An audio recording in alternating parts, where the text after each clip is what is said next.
Welcome into a Friday edition of the Jordy Culotta Show, live here from the UDL. The All-American Mikie Mahtook on time on this Friday. Document it. How about Document that, it for bro? me. Shows how much he's into it. Look at that. I love it. Well, better every day. He gets the show. I'm gradually getting here early. Next time, I'm going to open the show for you. I'm going to start doing all production before I even get here. That is that's the theme of the show, man. Just get better every day. 1% better every day. 1% better every day. Coach speak, baby. That's right.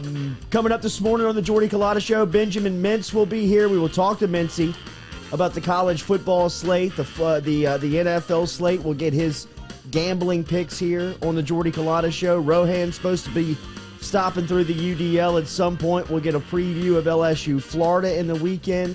Shea Dixon said he was going to stop by. Said he was going to come through. A lot of action. That's action.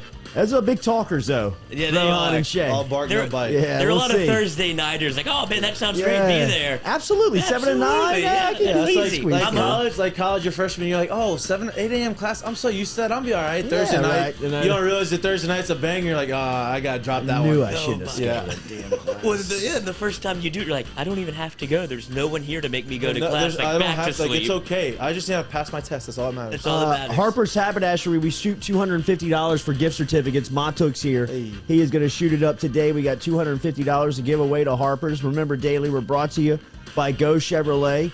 Driven and powered every single day. Our phone line guests, compliments of Metropolitan Health Group, Real Doctors, Real Solutions from Charlie Harvey and Jason Ramazan over there.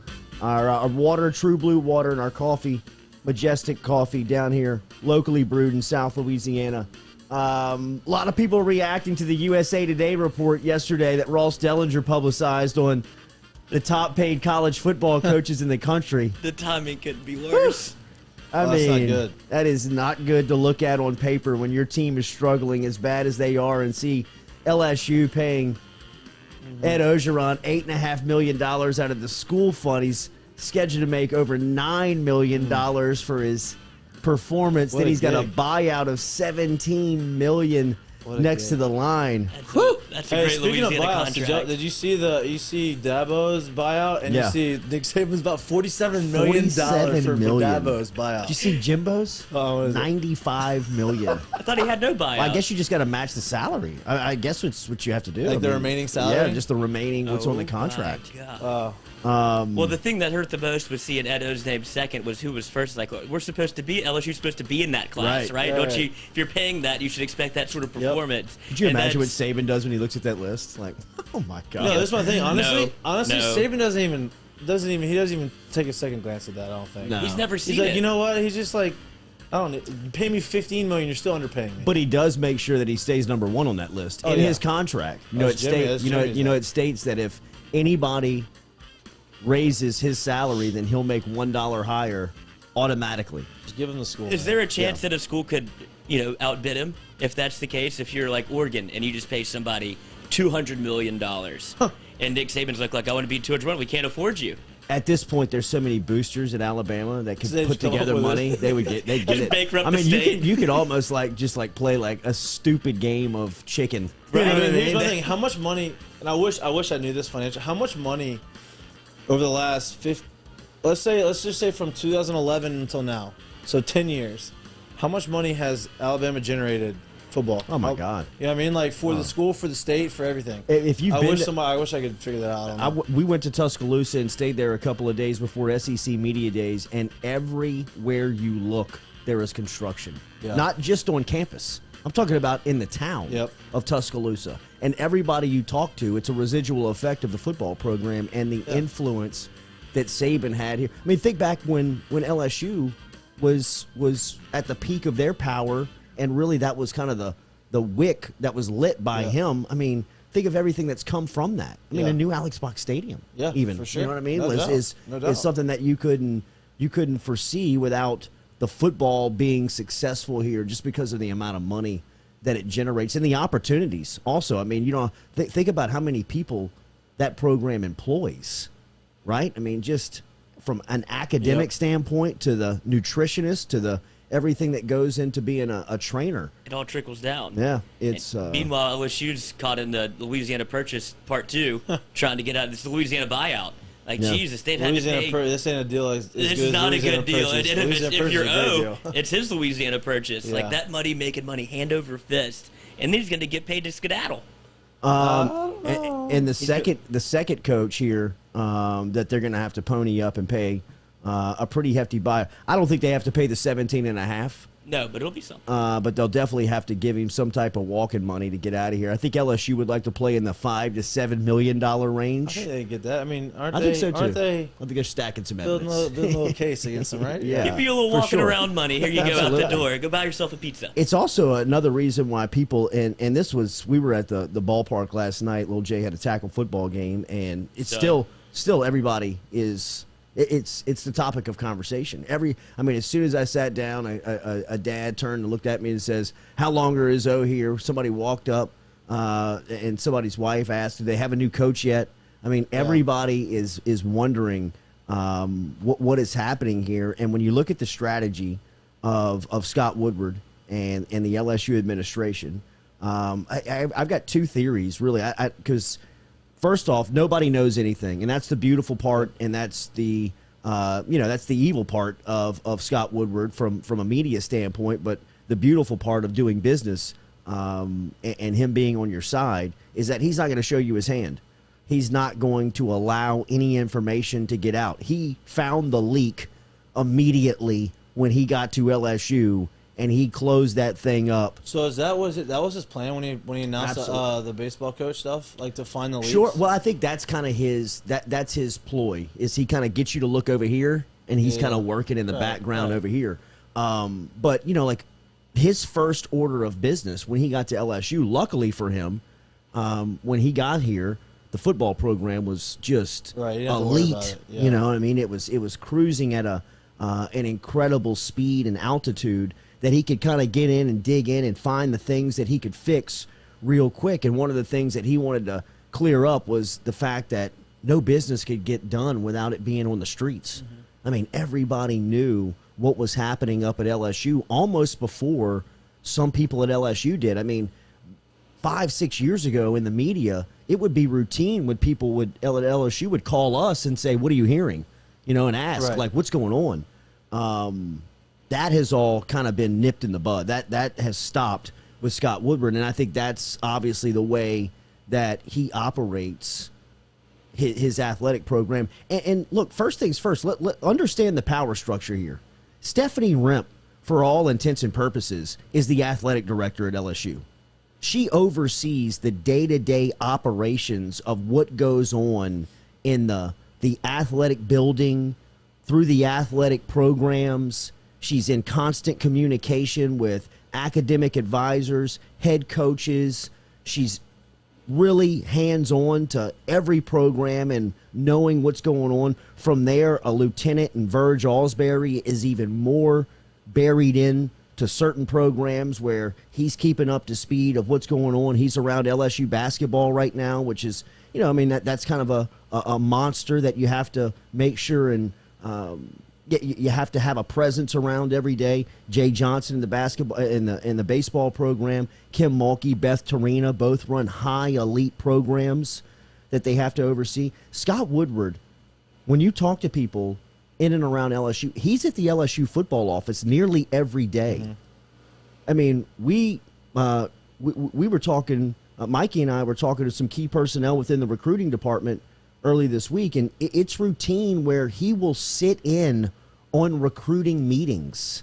I love that. And he will get an idea of who's on the board, who are they going after, who's on an official visit this weekend, and he is, as we've been told from numerous people up there, as accessible as an athletic director for recruiting that people have ever seen. Answers questions, knows the mom, the dad, the decision maker, the sister's name, the girlfriend's name, whoever it may be that's coming in this weekend. He's on first name basis, understanding just kind of how and who the recruit is. My point is that Scott Woodward, his main concern of what he does every day is the football program, because he understands that football is the monster that will provide the financial stability to go get Jay Johnson when you have to pay out and buy out Paul Maneri. He understands that the football program, even though you don't want to do it, is the one that's really cashing the checks for all these buyouts that you're having to pay right now. He's also understanding on how to navigate the political scene up at the Louisiana State Capitol, which is an absolute landfill. I mean, you want to talk about just awkward and uncomfortable business that's happening every day. I mean, go spend a day up at the legislative chamber and, bounce back and forth between the Senate and House and try to get anything done, especially representing LSU. Scott Woodward can do that because he's got great relationships, and that's really kind of his day-to-day operations. Maintain the political relationships, keep strong relationships with boosters and alumni, especially the big money guys, big money people, and make sure that football program doesn't get in trouble, has the right leader in place, and is winning. Right. Stephanie Remph will take care of all the day-to-day functionality of the department. Verge Alsbury will get you the answers that you need on other programs. But for the most part, they kind of run that. And Woodward is making sure that the football program is elite.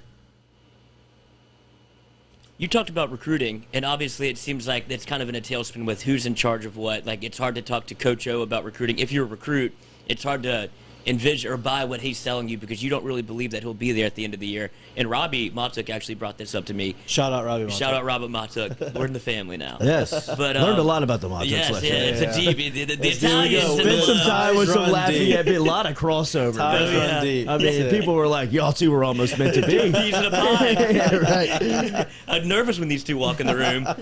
Sounds like a lot of people are. Yeah, he said that is that something that Scott Woodward would get in front of and start pitching recruits and parents and being like, No look, doubt about it. Look, Yeah. I know No this isn't doubt the about guy. it. Yes, but I'll be here and look. And if I'm a parent and I see an athletic director walk in the room and start You know you're in a preaching good to me about position. LSU football and his track record, that speaks for itself. Like, here's the plan that I've laid out at the multiple stops I've made. Yep. Everything's always gone successful. Like, you may not trust him, but you can trust me to Yeah. find the right guy. Here's the thing: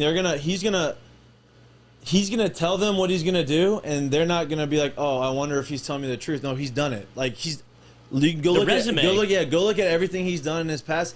He has done it. So what he says he's gonna do, he's gonna do it. Which is, I mean, that's all you can ask for, right? Like if you tell me All you're looking for is the whether- truth. one way or the other. If you tell me if you tell me you're gonna do something and then you do it, then you build the trust. That's what happens, and I think that's what he's doing with these recruits. He's also the one that can build some security with them. Like give you a sense of security of what's on the horizon. You think that the LSU fan base has questions.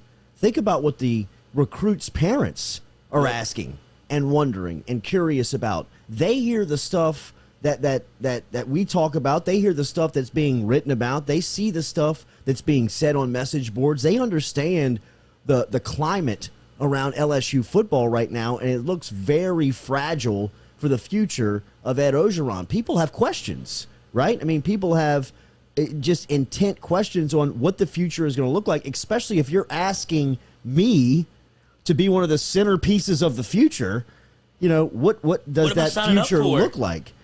So I do believe that Scott Woodward understands, and there's a lot of damage control here because, in my opinion, and this is how I answer people, at the ballpark last night, I don't know what the strategy of Scott Woodward is going to be, whether he is intent on just letting this plane just bury itself into the sea, or if it gets too bad where behind the scenes he's orchestrating some type of interim model that would make sense for LSU to get to the finish line with at least some good vibes or at least some future feels that you have in place that you say, all right, I got some security there. Yeah. You know what I mean? Like good help, change is on the horizon. I don't think if he hasn't done it after Florida, I don't think he'll make a move. I agree with that because tomorrow could get bad. Yeah. It's setting up to not look great. When I said 10.5 sounding like a lot, I don't know if I think I take back a little bit. I mean, look at the program just keeps dropping We're like flies. losing They Players just don't don't have have- players. yeah. And here's the deal. To start off with, you didn't have players. Even when you had Stingley, Butte, Gay, Emery, all of them, Ricks. you were still your numbers were still down, right? Like you still couldn't afford to lose guys at some key spots. Now, I say this, but I mean, they've lost a lot of their elite talent, but luckily, like, you haven't lost them on the offensive line. Like, I know, like, Rosenthal, like, you get to a point where you start losing offensive line guys, you'll start having to flip the line of scrimmage and, like, transition people's position. Yep. And a guy that would be first on that list, Joseph Evans, was announced yesterday. He's gone for the year. Yeah. I mean, it's like, what? How? Are you The thing serious? about it is we're getting these injury updates, and like these things say, hey, by the way, he's out for the year. By the way, he's out for the year. Oh yeah, don't forget.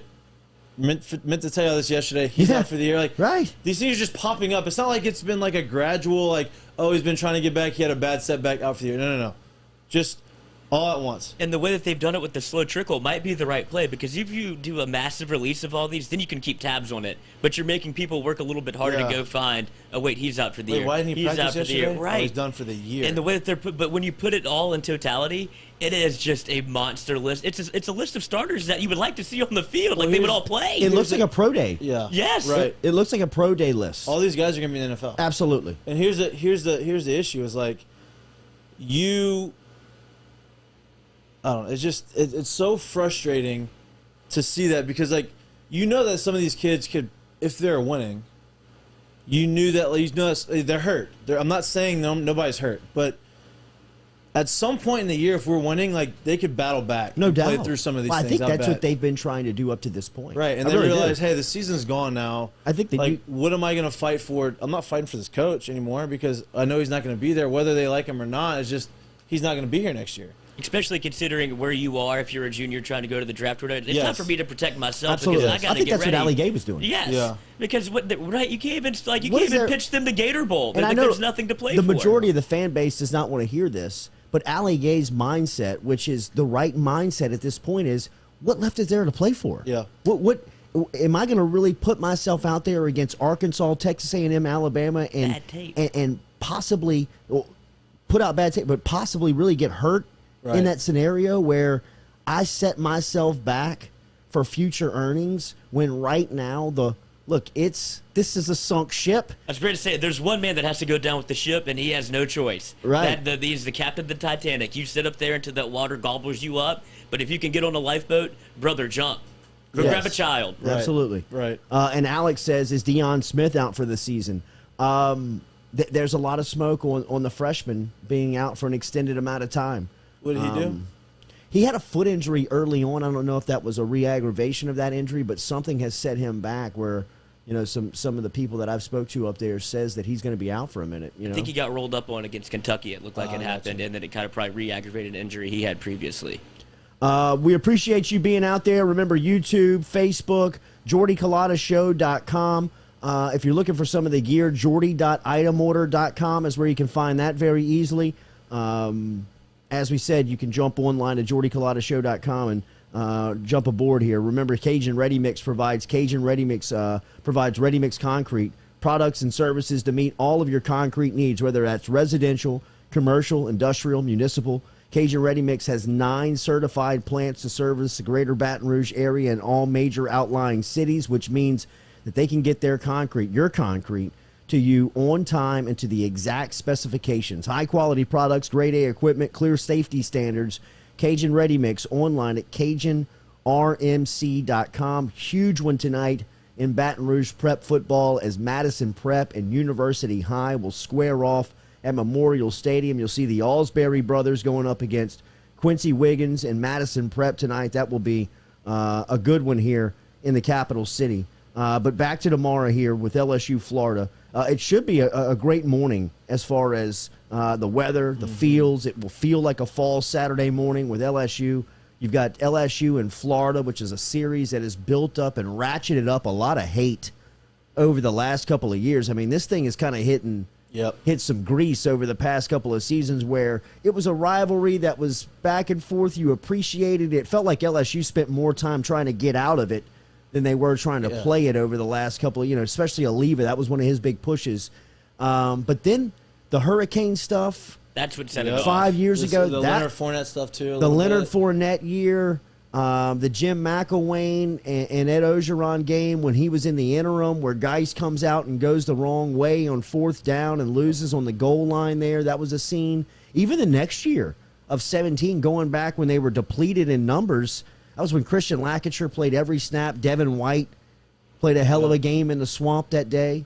They had gotten. I miss Devin White so much. Oh my Did you God! see him flying around I last miss night? Oh him my God. so much. Jalen Hurts saw Oh my him and he's like, God. I'm going out of Yes, bounds. How are you faster absolutely. than And he me? almost caught him before he got to the line. Yeah, I mean, Like, he's so good. Scary. What was that? David Carr last year, where he tried to run for the 4th down and like Derek Carr tried to put his head down and get to the sticks. that was not a good And idea. Devin White Thank you, closed God.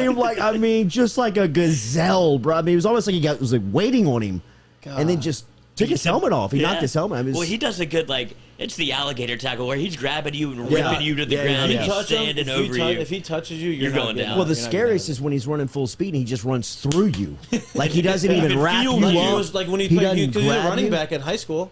Yes, Coming out. exactly. It's like it's almost like sometimes watching him play middle linebacker. It's like he has the ball in his hand And he just runs he's you running over. right through the defender. Instead, he's a defender running right through the running back.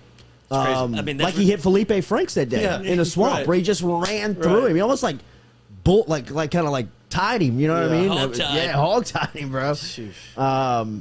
Devin White would have been unbelievable in the 2019 team. You know what I mean? Like they had to he was crying in the office trying to come back, I know, and they were I know. talking him out of coming back. That's what we don't have. Yeah, Like not necessarily him. I'm not talking about sure. him. The attitude. That attitude and that I love it so much, and I want to be here so bad that I want to turn down possibly being a top 5 pick to come back. because I want to come back. And I don't want to leave. I know that y'all are gonna win it next year. I don't want to leave. And that's what he was saying. He was like, I know how great y'all are going to be. Yeah. And I want to be a part of that. Could you imagine what that and the residual effect that has? Like Patrick Queen probably doesn't go pro. You know what I mean? You don't know. Right. I mean, because you don't. He He doesn't doesn't play. You know what I mean? Right. He doesn't play the Jacob Phillips. the amount of time that Wow. he has to be out there. It's just I mean, Tampa doesn't have him. yeah. I mean, the whole it spins on an axis. Yeah, it no, spins, first it stretch changes there- the way the gravity works. First stretch, we had some nasty linebackers. There was like a 4-year stretch, 5-year stretch in a row where damn, these guys are Deion Smith. I mean Deion Jones. Deion Debo. Jones, Quan Alexander, Phillips, Queen, Devin White. No, I'm missing one Kendall more. Beckwith. Kendall Kendall Beckwith. Beckwith was there. You had another guy got drafted early second round by the Cardinals. Kevin Minter. Yeah, Minter. He's been out there Golly, for 20 years. Mentor was great. Minter. I mean, He Well, had a that great Florida game. He had a great Yeah. game against Florida. Kelvin Shepard. Yes. Yeah. Dude, they had some guys in linebacker and just Dave Aranda. Yep. I mean, Big linebacker. I mean, that was his scheme. Had to have good offensive line. I mean, good Good linebackers. linebacker play because that's how he likes to bring pressure from the 3-4. Yep. It makes a lot of sense. Make sure LSU that was you lost. make sure that you hit the like button, the share button, comment here before you get out of here. And before we get out of here, we'll be here till 9 a.m. this morning. We're going to talk to a couple of people, including Ben Mintz, coming up here at 8 o'clock. Pretty good games this weekend. When you look at the college football slate, Auburn and Arkansas is intriguing. We mentioned Florida, LSU, Georgia, and Kentucky in the SEC. A lot of people don't think that Kentucky can even compete in that game. Probably not. And I get it, but I didn't even realize this. Do you don't realize that Kentucky's playing for a spot in the SEC championship? For sure. Well, potentially? this is the Yeah. de facto This is SEC the- Eastern Division Yeah. Right. championship. I mean, if I don't know. I don't think they're gonna win. The defense is And, so I mean, good. I don't think they're gonna be able to score on Georgia. But I also think they'll be able to hold Georgia a little bit. I don't think Georgia's gonna be able to score a ton of points. I I'm think- not sold on Georgia's offense. I mean, No. run game they're great. How can you be? But if you stop there, if you have stopped their run, if you make their run game just challenging and make their quarterbacks, I don't think Stetson Bennett's all that good. I He don't can't think, beat you. I don't think those guys are gonna be able to throw and beat the team if they can't run. Here's the deal also, but when I look around college football, do I see anybody that can challenge them defensively that puts pressure on their offense to score?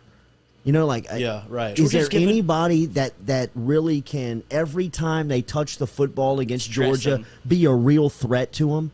Because I don't know. they're just so deep and athletic. I Yeah. mean, their defensive backfield, to me, it's not as good, and I'm not even, but they remind me of that 2011 defensive backfield. But a lot of it is because of what the pressure is coming from on the front seven. Yeah. Their front seven is so elite that, I mean, their back end feels like they're covering every square inch of the field, which was, LSU 2011. There was no hole on the field. There was no gap. Because you only had to cover for 3 seconds. Yeah. Right. Because that pressure's getting to you. Georgia's given up 33 points all year. Yeah. Like, that defense is elite. Now, and it's hard to recognize that because of how much college football has changed to where we don't really notice a good defense anymore. Yeah. And so for Georgia to do this, it's almost like an outlier. Like, holy shit, they still play defense down here? I will say this. Defense is making a comeback. It is. They're making and I making a wonder if comeback. you put an emphasis on that in this hire, where offense is now so popular, where not everybody, but I feel like I could find an offensive coordinator now pretty easily. You know what I mean? Like, I could go find a bright young mind that you could put underneath some big name for the next couple of years, groom and put it into position. Yeah. You know what I mean? Like, if I'm not even against hiring Hugh Freeze as an offensive coordinator, where he may not be head coach material just yet, but if he can bring somebody in, Especially a defensive guy. But I'm saying, if you're thinking like, let me hire defense and corner that part of the game, because I could go find an offensive guy. Right. Where I agree. It used to be the opposite. It did. Man, right? I used to be like, man, I'm not worried about finding a defensive coordinator. Like, when all those rumors when Chavis was leaving, before Aranda, I'm like, LSU's defense has always been good. I was like, we're going to be able to find somebody defensively. Somebody's going to want to come and coach these guys. Offense is hard. Now it's like, man, every offense is so good. The only issue with offense for me is the getting young guys is their experience calling plays. Sure. Obviously, you're kind of seeing that a little bit right now. Yeah. Is like, calling a plays in game time and with that speed, like, that's hard. That's an adjustment. It's like that. Having a guy work underneath someone, I think, is probably the best. Best bet. Well, you mentioned the Alabama rehab program. Why can't LSU do the same thing with Hugh Freeze? Bring him in as an offensive coordinator, let him sit in the booth and call plays and get your. I know, but if you get your name out there and you put up, after what you just saw this year at LSU, and you bring in a Hugh Freeze that gets to call plays and he puts up 40 points a game, and it's like, okay, now Hugh Freeze's name is back in the news for a coaching job. Right. Like, that's the way it works. You just need one to kind of get the dominoes to fall. Well, I mean, look, here's the deal. I mean, you bring in a defensive guy and you offer the offensive coordinator job to the coaching community out there. I'd imagine with the budget that you have to play with the financial backing that you have from the university, where you can pay potentially the offensive coordinator, over $1 million, $1.5 million, almost to $2 million. I mean, we've seen coordinators at LSU make $2 million. With that alone, everybody's paying attention. Then you say, hey, Brian Thomas, Keyshawn Butte, Jack Besh, Walker Howard, Garrett Nussmeier, Max Johnson. I mean, hey, you want to beef up that resume? Yeah. You want to come work with a couple of potential first-round picks? Well, yeah, now everybody in the country is paying attention, which is why I don't know if you don't look at a scenario where you go hire Dave Aranda and allow him to bring in somebody like Tom Herman or Hugh Freeze as his offensive coordinator, and you just let this thing cook. Because, I mean, I wouldn't mind Dave Aranda coming in, but now here's my. I think I know the answer to this. I mean, I do know the answer to this, but the whole staff's gone, right? No, there's no coaches that are gonna stay. Like, I'm talking like Pete's and those guys are gone. Like Durante, like all those guys are gone, right? I'd imagine that the new guy will come in and look at Corey Raymond and Mickey Joseph and maybe even Kevin Falk and say, I don't know if I can get any better than this. You definitely can't do that on Corey Raymond, and you definitely can't do that on a relationship guy and Mickey Joseph down in New Orleans and around South Louisiana. So, I mean, you have to have that on a staff at LSU. And you don't come into LSU. And maybe it's just like they have to re-interview again. Maybe they go through the process. Possibly. God forbid you interview somebody. Yeah, right. Oh, you were kind of handcuffed last year a little bit. Maybe like, okay, maybe we keep Peach, or maybe we keep Peach and say, we're going to hire somebody else to help you with in-game calling. I don't know if this is going to happen, but that's just.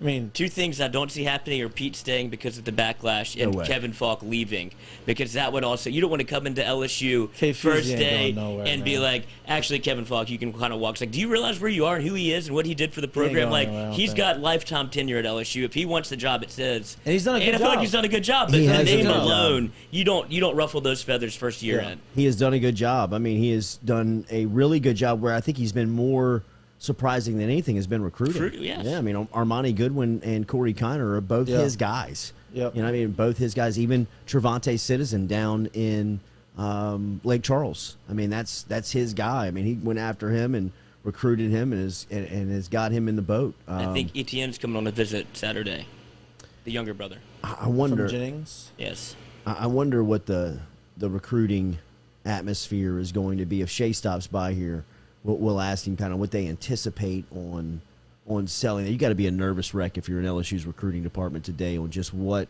tomorrow is going to be like. Yeah, it's especially with you got the big dog coming in, defensive end coming in tomorrow. That's Quincy. Q-Dog. Yeah. That's a. Is this when Austin Thomas makes his hay? Like Austin just to be able to Thomas, get it kind of organized Mason and look. Smith. Yeah, all those guys. I mean, a lot of the guys behind the scenes that have done a lot of the dirty work, man. Just a lot of roll your sleeves up and get this recruiting stuff done. And they have to wonder if they're safe. Like I'd imagine you would be if you're an Austin Thomas because his resume speaks for I itself. think those guys are good. And Mason Smith has done a lot of work that people, if you're in the coaching circles, probably know about. So I'd imagine they're safe. But it's so hard to come up with a recruiting pitch at this point. Well, and here's the thing: is like recruiting the player, like getting the classes hasn't been the issue. It's been the development of the classes, and it's been the disorganization from the top down, right? And so I think you're like, well, man, these guys already have a foothold. Like, we've got to keep these guys, and you want a little bit of transitional guys, right? You need, like. Sure. You don't want a whole new staff with Greg nobody with no Stringfellows. familiarity. Yeah, Got to exactly. keep G String. People like that. Exactly. You Jack need Marucci. You need someone to have the stories from Sure. from the traditions. Legacies. Exactly. Bridge the gap. You have to have that because that goes a long way. Like if you don't, you lose some of that luster that LSU has, right? Because LSU's built on tradition, history, these stories, and if you don't have that, then it's kind of tough. We're brought to you daily by GoFlow IV and Spa Health and Wellness Center over on Jefferson Highway, Baton Rouge's premier medical spa, specializing in IV hydration treatments with vitamin infusion. Saw Andre Anthony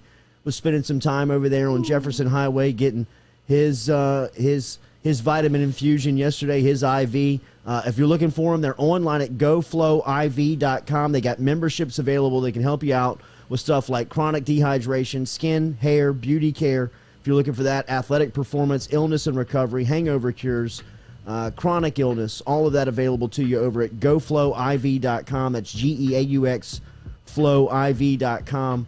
They take pride in knowing that you will be seen by highly educated and licensed medical professionals, a health and wellness IV spa that focuses on the most efficient delivery of vitamins, medicines, for a sense of overall health and wellness that you can find online at goflowiv.com, GEAUX flowiv.com. We'll talk to Ben Mintz from Barstool Sports coming up here in about 20 minutes. We'll get his thoughts on the weekend. Ole Miss traveling to Neyland Stadium in Knoxville, Tennessee. Lane Kiffin heading back to the spot where he held his first SEC job. Only held it for a year before bouncing to Southern California. The locals over there still pissed off about that one-year run with Lane Kiffin, so they're planning on Scurried home. a hell of a homecoming for Lane. I believe his oldest son's name is Knox because he was born in Knoxville.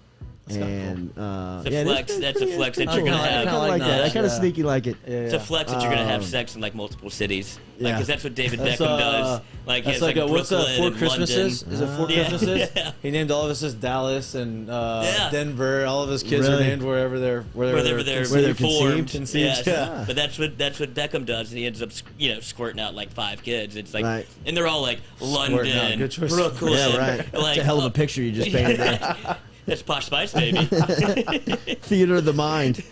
Those British girls get after it.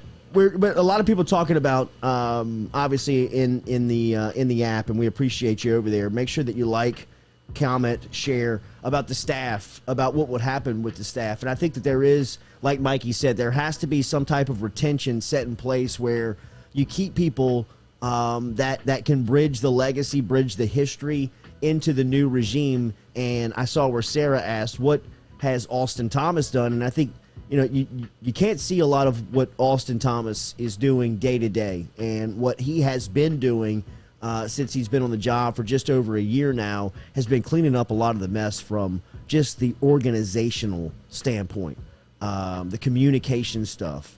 But first and foremost, it's his job as I understand it, is in the general manager role to build the roster, and the roster is so far out of whack right now when you just look at certain position groups where you don't have safeties, you don't have offensive linemen, you've got a limited number of running backs with recruiting cycles. John Emery is draft eligible. Ty Davis Price is draft eligible. Those are the things that you have to be thinking forward on and going into the future of roster management. And in today's college football world, roster management is as important and as difficult as running an NFL team. Yep. You know what I mean? Just trying to find the best guys and put them together, for competition. So, I mean, I think that Austin Thomas is safe. I think he's safe first because he was hand-selected by Scott Woodward to be brought in. I mean, I think Woodward, after a year of even looking at, the championship team and where they were, he still looked at the organization of the program and said, this isn't going to last long. We've got to get somebody in there that has some organizational skills and management skills to oversee this thing where, it can be functional every single day. And I think that's where Austin Thomas has been inserted, and by all accounts, he's done a fantastic job. I think that he's safe. I think people like Mason Smith, who we talked about from the recruiting department, is really, he's a name that when you talk to people up there, they're very impressed with, just his work ethic, his organizational skills, a lot of the relationships in recruiting. If you remember, we talked to Jacoby Matthews. He was really the reason why Matthews committed as soon as he did. Now, Matthews has since decommitted, and they're staying hot on his trail. But he really brings in a lot of organizational, a lot of cachet to the recruiting department. So I think those guys. I think Greg Stringfellow is safe. I even think people like Michael Bonnet, who's been there for a long time, and Jack Marucci, in the training. Those types of characters and figures, yes, will live through another coach. They'll make it through another turnover, which is important. Right. Is Jack? I thought Jack retired, right? He's out of his former role. They put Bo Lowry in there. Former baseball trainer. Yeah, he's a great dude. Dude. He was down with the Saints. Yep. And is now over at LSU in Jack's role. And I think Jack has, he's always got a spot there just because of his wisdom. Jack's always got this new innovative thing going on that he wants to tell me about. And then I go there and talk to him, and 2.5 hours later I leave. I'm like, yeah, Jack, it's great. Half the stuff you're telling me, I don't really understand. He's like, get there. I can't climb that mountain with you. I was like, that's great. You just have to walk give me the walk me through it a little bit more. But it's Tony Stark. Yeah. Like, I don't know what you're talking about. Yeah, but that's great. If you were to write this paper, that'd be awesome. Like something, I'm gonna get in trouble real fast. Right. A couple people asking about Tommy Moffitt. And I think Moffitt is such a sacred cow up at LSU. When you just talk and read these business books, they tell you in modern business they tell you to slaughter your sacred cows. Don't be scared to slaughter your sacred cows in the organization where people that walk into the building. And I'm not saying that this is Tommy Moffitt, but Tommy Moffitt has been in his role for 20 years. And I think 20 years in the SEC, those almost feel like they should be counted in dog years. They almost feel like that should be 40 years. Yeah. That he's been there. He was brought in with Nick Saban in 1999, and he's still here. Think about the things, the people, the evolution of LSU football that he has seen. 1999, that was such a long time ago. It was. It feels like it wasn't that long ago, but I was 10. Don't play this game with 10. yourself. It's I'm knocking over sponsorship. Sorry. It's a slippery slope to go down the where were you in 2000 and realize that like I treat 2010 like it was 2000. Now I'm 20 years down the road. Yeah. And it's like I've been alive almost too long. But it's all but. You talk LSU, they mentioned like the good old boys club and stuff like that, and some people want to clean house and get rid of all of it, but then you talk about preserving tenure and legacy and people that understand what LSU football is about. Because you look at the staff, O has his sons as analysts. Moffitt has his kids in place to work in the strength and conditioning program. Like, if you're doing that, you're getting rid of multiple ties that are within the Louisiana area. It makes it muddies the waters a little bit for what kind of that's a strong conversation you have to have because of the people they have in place already. Yeah. Here's my thing about the legacies, though. Like, I think that you want to keep those guys there, but you want to keep the guys there that love and they love LSU. Like, it's about LSU. It's not about them, right? It's not about their legacy. It's about LSU's legacy. So, like, those guys that have been there and know the stories, and they believe in LSU, those guys are going to change. Like, those guys are going to be able to adapt a little bit more than the guys who it's about their legacy within LSU's legacy, right? If it's about you, obviously ego takes over, and you don't want to change because we've done this for so long. I think that kind of builds that builds the sense, like, that just separates people within an organization. But if they truly believe in LSU and they love LSU, those guys are going to adapt, right? They're going to change. Did you work out with Moffitt? Yeah, so he did a little bit of our baseball stuff. When I was there, we had Truck. He was our baseball trainer. He was our baseball trainer for a little bit, then left. And we had Michael Ungar, who was freaking psychopath. Really? But he was, That's what you want. We ran so much. I was in better shape there than I was in my last year there than I was my entire life. And then Truck came back for a little bit, and then now it's Travis Roy. Right. But they all go through Moffitt. Moffitt, like, helps run the stuff, even Truck's first tenure there was good, but it was still like football, because he was an offensive lineman from Georgia Tech. Like, it was all football workouts, and he came back the second time, and he realized, okay, there's things that we need to do specifically for baseball, and he changed, and it was a lot better. So, I think those guys, guys that have been around, I think that if they love the school and they love what the school stands for, I think they're more willing to adapt and change. It is interesting to think about that part of the program, because it is always, and not always, but just over the past recent history, it has felt like almost an untouchable object, the strength program. Right. When you think of the strength program, is it like this in baseball? The strength program spends more time with the football team than the head coach does. If you think about the amount of time that they spend in spring, off-season, summer, training, all of that stuff, they really have more of an impact and a presence on the program than the head coach does. Now, it's close, but it's almost a co-head coach type deal. Right. Now, the relationships are a little bit different, right? The strength coaches are a little bit more of,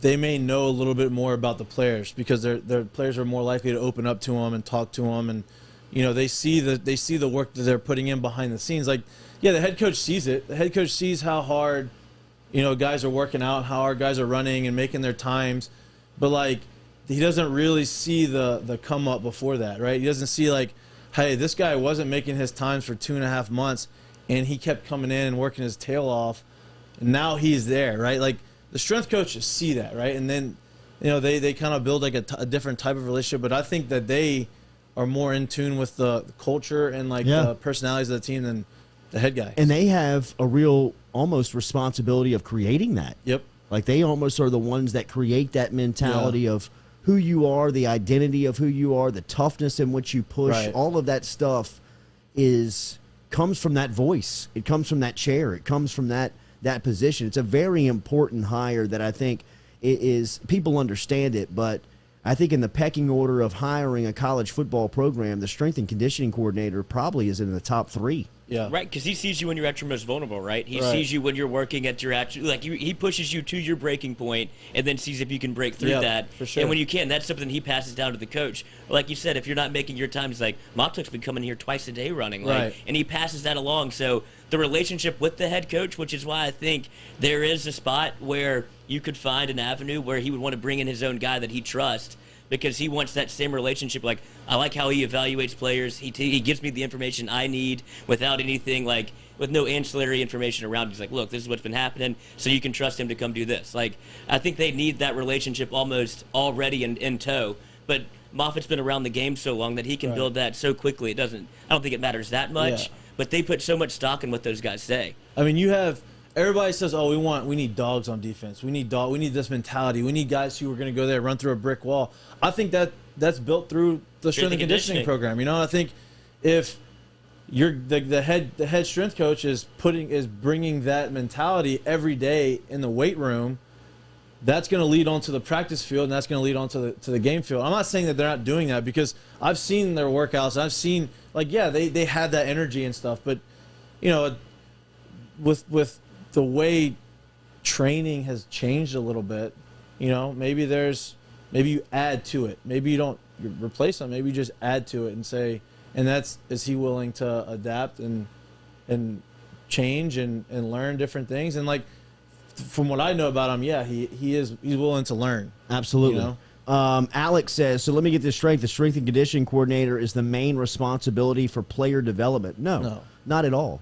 But if you don't think that player development goes into getting stronger, then, what are we talking about? As the player develops and gets more skill and gets more confident in what he can do out there, he's got to be getting stronger. And that communication, when they come in. Absolutely. That communication is, the beautiful part about running a college program now and talking to people like Will Wade, who is so hands-on to his program, where, now, look, the numbers are different, right? In baseball, you've got 35. In football, you've got 105. In basketball, you got 15. So you can really sit at one lunch table and talk to all of your guys. You can see what they're eating. You can talk to them about what's going on in their life. But Wade takes he does that. He goes out and he goes to the nutrition center and he sits with them and makes sure that they are eating the right stuff.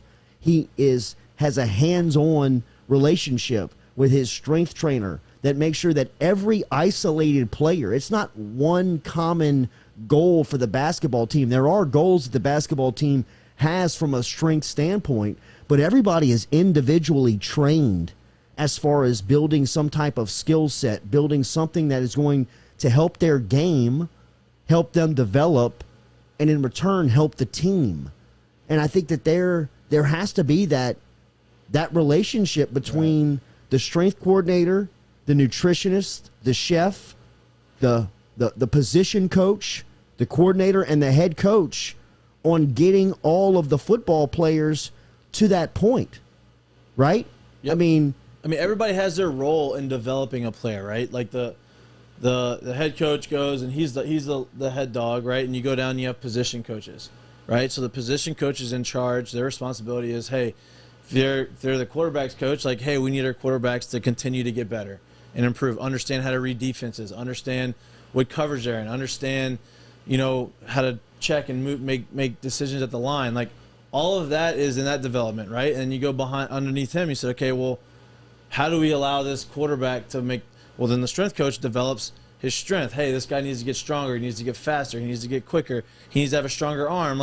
It's all – if everybody's not working in line, then it's you're not all over work. the place. It's not going to work. You're disorganized. And right. I think an easy example to look at, and I want to tread lightly here because I'm not shaming anybody. I'm not talking about I'm not degrading anybody. But the offensive linemen and defensive linemen at LSU look different than they did 5, 10, 15 years ago.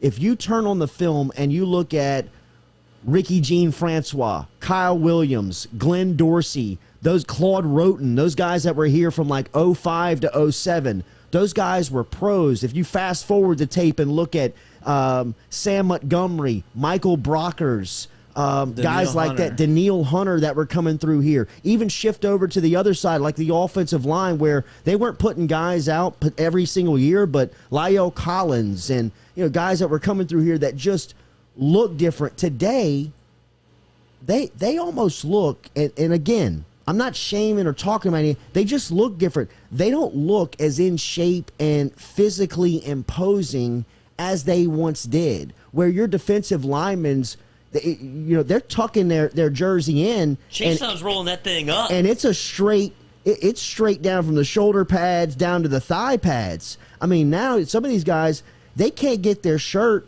over their gut to tuck the shirt in. No, Mason Mason Smith looks the part.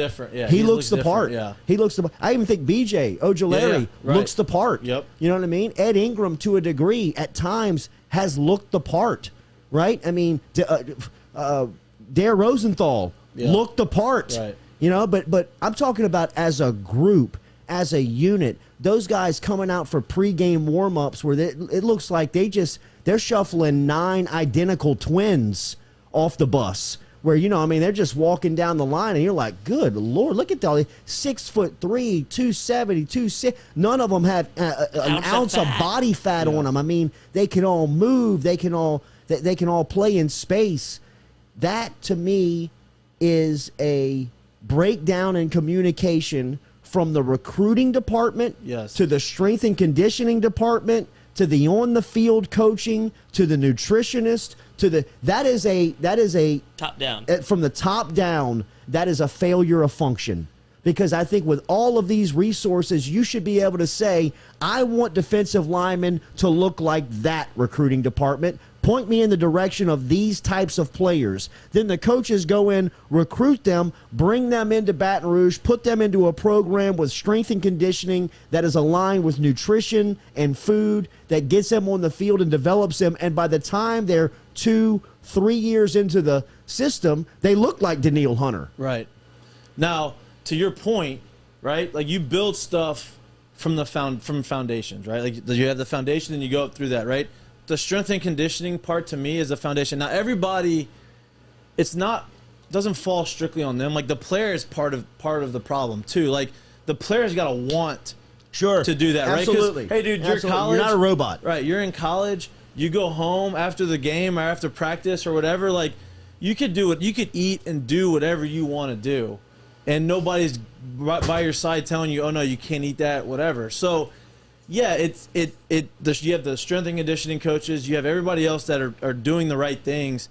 The player's going to have to want to do that, right? And if they don't, that goes to the recruiting. You know, like, hey, get better players that want to be here more than players that should be here, that we think should be here. Like, no. Like, yeah, I'd rather take the 4-star, the lower-end 4-star who's hungry and wants to get 100%. Better and wants to work than the 5-star who thinks feels like he's made it. Yeah, exactly. Well, I mean, you can speak to this too. The de-recruitment process is almost as difficult as the recruiting process on some of these guys when you show up and you have to, you have to fluff out the 5-star status of somebody. Right.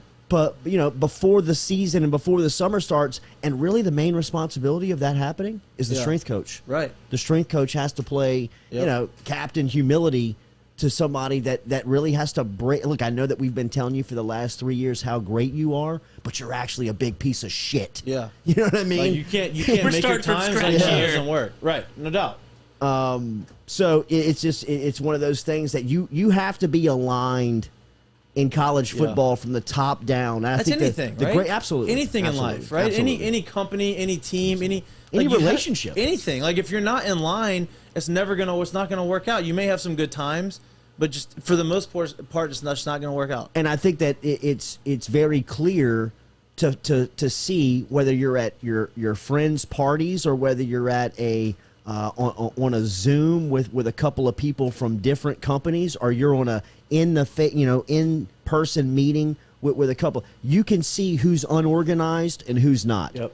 LSU versus Auburn a couple of weeks ago, they didn't have to really tell you they were unorganized. They were just showing you they were unorganized. Right? And I think that's kind of that's the overall feel of the program right now, is it just you got some good things, but you can't get it all together into one line and streamline that into success. And agreed, it's not only the successful football. Georgia looks very organized. Yep. Alabama looks very organized. Iowa looks very organized when they play. I mean, they have a clear set of what they want to accomplish. They go out there. They don't have problems get the plays in. They don't call misguided timeouts. They have substitution patterns that are figured out. I mean, all of that stuff is flowing. Let's go even more. Let's go lower than that, right? Not even the major schools. ULL looks organized. And yes. I hate to say that they're down the street, but talent-wise, player-wise, like they don't compare, right? But they're organized. They're not playing the competition, but still, like you can see it on the field. Is what you're saying. You know, like there's other teams. You don't have to be top of the level, top of the SEC, top of the college football to have a well-run program. Yeah. Look at what we're asking for here. Like for our football team is to be able to get plays in on time. Like this is 101 football stuff that it should never come up. Not even at a UL. This doesn't happen on the high school football field. If it happened when I was in high school, I'm getting my offensive coordinator's getting on the thing. He's yelling at me. Right. Are you stupid? What are you doing? Get the play in and out. But in this way, it's the opposite. Where the quarterback's going, get me a play. Like get me a play in. Right. And you talk about the strength in recruiting, and I don't want to really drag this on much longer, but it comes from it dovetails back to the head coach because he's trying to recruit athletes that he wants, but I don't think he has the ability to relay the information to the strength coach of what I want him to look like and what I want him to do in his specific role. Like, he doesn't do that. He just says, I want him to get big, I want him to look fast. It's like, no, when you have to go very position-specific to what you want them to look like with the athlete that you have. And I don't think they do that. Like, they're just saying, get him big. Yeah, that's what I'm saying. Like, you have to measure who they are. Yes. Will Wade is telling them, I want Jarrell Colbert to look like this. Yeah. I want him to be able to do that. I want Brandon Murray to be able to handle backcourt pressure, so I want to make sure that he's got lower body and core strength, that he's able to work himself out of that stuff. Efton Reed needs to work on his vertical jumping. Yes. Get him stronger in vertical leaping. I mean, these are the types of things that, and then they go to the nutrition center and they make sure that they're not going to the soft serve ice cream and getting bowls of macaroni and cheese. Which things that shouldn't be in there if they are. I agree. That is something that needs to be debated. Maybe once a week. Hey, it's a treat. Here's ice cream day. If you're going to call it an athletic performance center, then make it an athletic performance center. They shouldn't have fried food options and ice cream as an option afterwards if it's not a goddamn Piccadilly. Really, you're trying to keep them in shape. I mean, that is the purpose of building a nutrition center, is to align all of these programs with what the coaches want from execution and want, physically to get out there and look like. It's not a cafeteria. Right. I mean, this is my last thing I want to. I don't want to cut you off, but there's a reason why all these athletes leave when they leave college to go play professionally or before the draft. That's why they go to an actual training facility, right? Like, like it's hard to train here because you're not back in school, but like you have all the resources. You go to a training facility, and what do they do at the training facility? They put you on a specific workout program for you, designed just for you. They have a diet designed just for you. They have, hey, this is what they want to see in the combine and the draft on the field, and what are my deficiencies? They design it just for you, and then you go out there and you do it and you pay, and like that is why all of these athletes, no matter what sport you're in, do that, because they've never gotten that before. And look, I get it. It's smaller amounts of people, and it's easier to make it personalized than when you're training 105 people, but you have the resources, like, let's use them. Case in point, Jamar Chase. Yeah. Look at him at his pro day. He looked unbelievable. Look at him in his freshman year. Right. Yeah. Look at him from his freshman year to his sophomore season to where he is now. And look at the commitment he has made to all of that. Training. It's not just bench pressing. I mean, eating correctly, sleeping correctly, training the right way, all of that stuff he has paid immediate attention to, and he's just been named Rookie of the Month for the second time or Rookie of the Week for the second time in the last 5 weeks. It's not bad. It's not the worst thing I've heard. You can go ahead and say Rookie of the Month. He's going to look up. He's going to look up, and he's going to be. He's going to look up, and he's going to be an All-Pro. Yeah, he really is. No doubt. I mean, he's going to look up, and he is going to be selected within the community of the NFL players as being one of the best NFL players out there. All right, remember, Daly, we have been reminding you about Relief Med.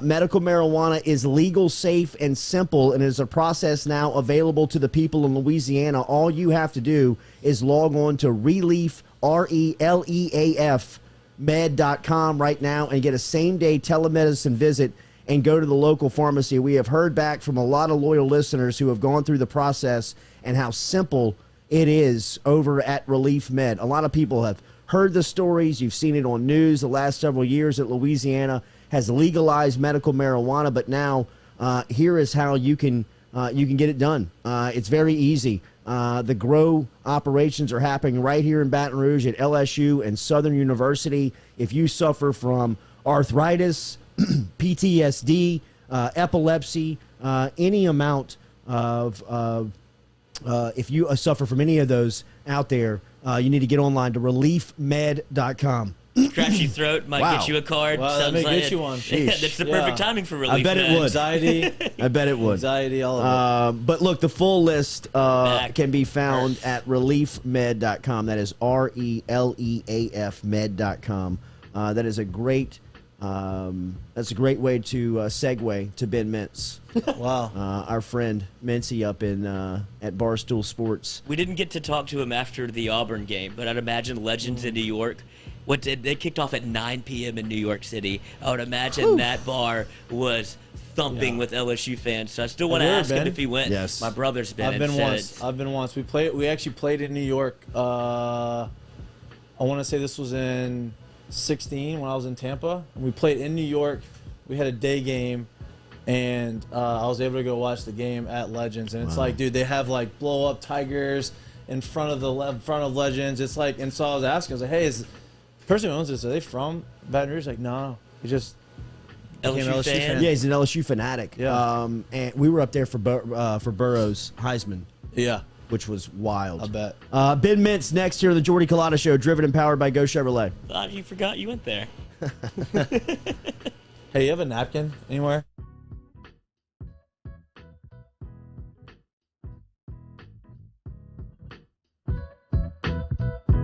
Go Chevrolet is proud to announce Go Express Auto Sales, the new used car lot located in the capital city of Baton Rouge, Louisiana, at 11522 Florida Boulevard. Go Express Auto Sales is online at goexpressautosales.com, or you can search them on Facebook and social media at Go Express Auto Sales, the newest addition to the family of Go Chevrolet. Remember, Go Chevrolet is located down in Laplace, Louisiana, but now welcoming aboard Go Express, the new used car lot located in Baton Rouge, Louisiana at 11522 Florida Boulevard. True Blue Water, true hydration at its finest. Right now, you're only a few minutes away from getting your 5-gallon water delivered to you, just like we are over here at the UDL. All you got to do is log on to truebluewater.com. That's TRU bluewater.com. The website's fantastic over at truebluewater.com. You can get your service and find out how quick it is. You can schedule a delivery, even hop on the billing system right there at truebluewater.com. TRU bluewater.com. Gearing up for spring and summer down here in South Louisiana, and you want to keep your lawn maintained during these sunny seasons, get in touch with our friend Blake Abear over at Abear's Lawn Maintenance, where he says, you grow it, I mow it. 225-485-8022. 225-485-8022 is where you can find Abear's Lawn and Maintenance, the official lawn and maintenance company of the undisclosed location.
All right, welcome back here to the Jordy Culotta Show, driven and powered by Go Chevrolet. Check them out online at GEAUXChevrolet.com. We've got Mikey in studio, has been with us all week. It's been fantastic to work with him, and we will be doing that throughout his offseason and be setting him up when he gets back to training camp.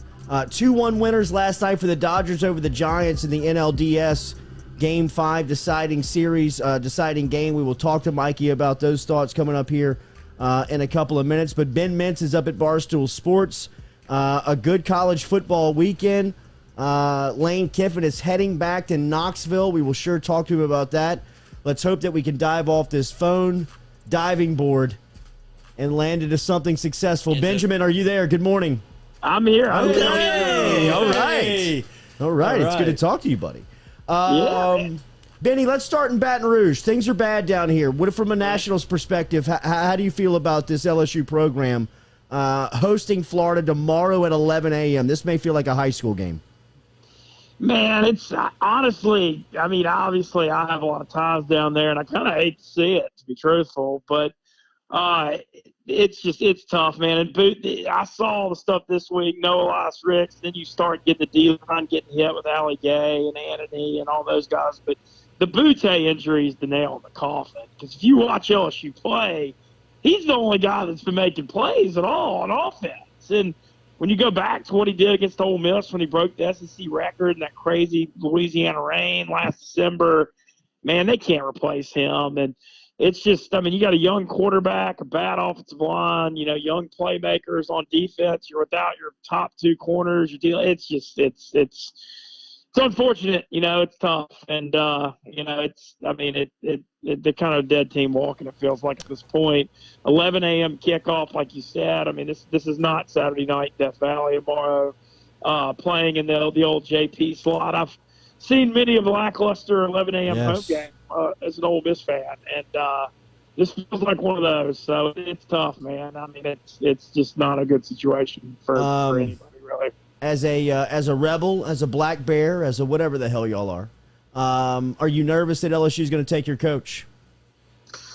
Man, I don't know what to think on that front. A little bit for sure, because I mean, I know, if I were in Lane's, you can't. I mean, LSU's such a great job.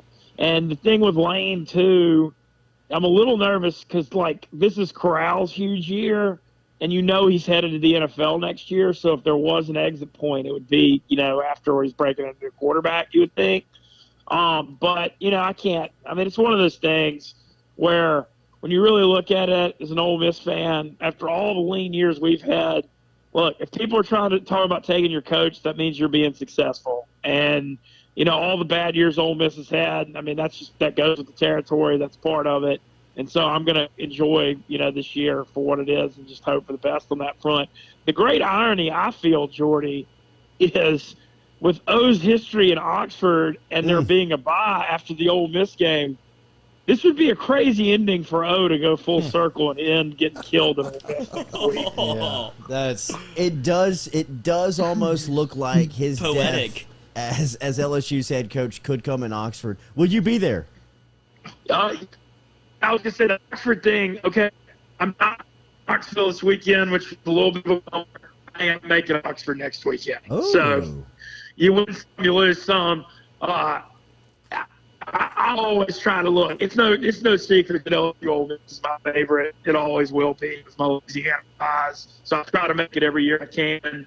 I'll be there next weekend, and can't wait to be in the Grove to start the kickoff. And look, it's been 6 long years since Ole Miss beat LSU, and the last time Ole Miss beat LSU, it was my last weekend in Oxford before I moved to Shreveport to start mixing it up with Mintz. That's how long ago it was. Damn.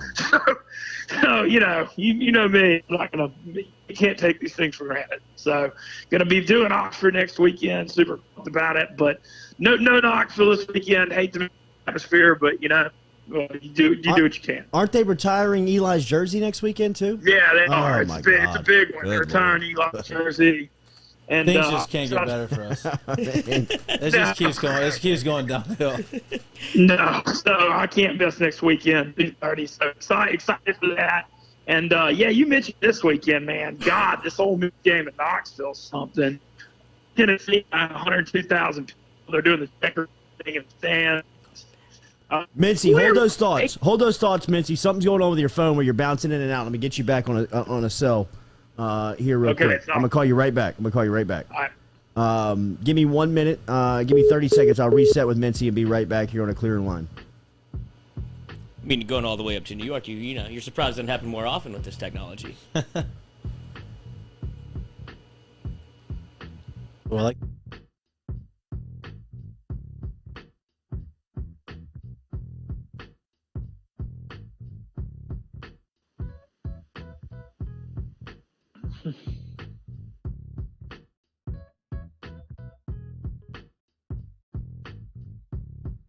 All right, welcome back, Mincy. You were talking about next weekend, LSU Ole Miss. Yeah, well, I was just saying that I can't get over how ironic that would be with the full circle thing. But yeah, I'm making it this weekend. I hate to miss this weekend. I mean, I don't know. I was a little bummed that I had to go to Knoxville for the college football show because Barstool's going. But they don't really. I mean, it's very rare. Apparently, take that guests up there. I know Megan went to one. But can't, not gonna overthink it. Things are good up here. Absolutely, Mincy. Did they put that Settle in, buddy. that actually was my next question. How has been working with Barstool? Oh, it's been great. It's crazy. It's wild. Every day in that office is a new adventure. I can imagine. And, yeah, but it's fascinating, to be honest. It's Jordy obviously follows it really close. I mean, I feel like you can always do stuff better. Nobody's perfect, but I feel extremely good about the effort I've given last year. Oh, Mincy, it's incredible, buddy. It's incredible. Thank you.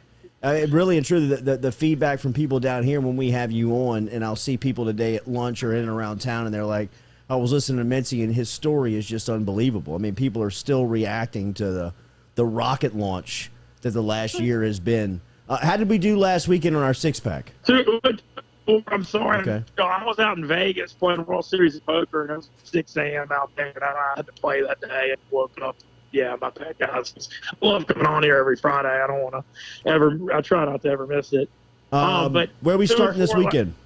So this weekend, man, I'm going back to what I do. I've been hammering these first half. You said you want the real plays. I've been hammering these first half unders and doing well on them, and I actually like 3 of them in the SEC this week. I like first half the Florida. I think Florida LSU's total's too high, 59.5. I mean, I don't see how LSU can really score a lot of points right now.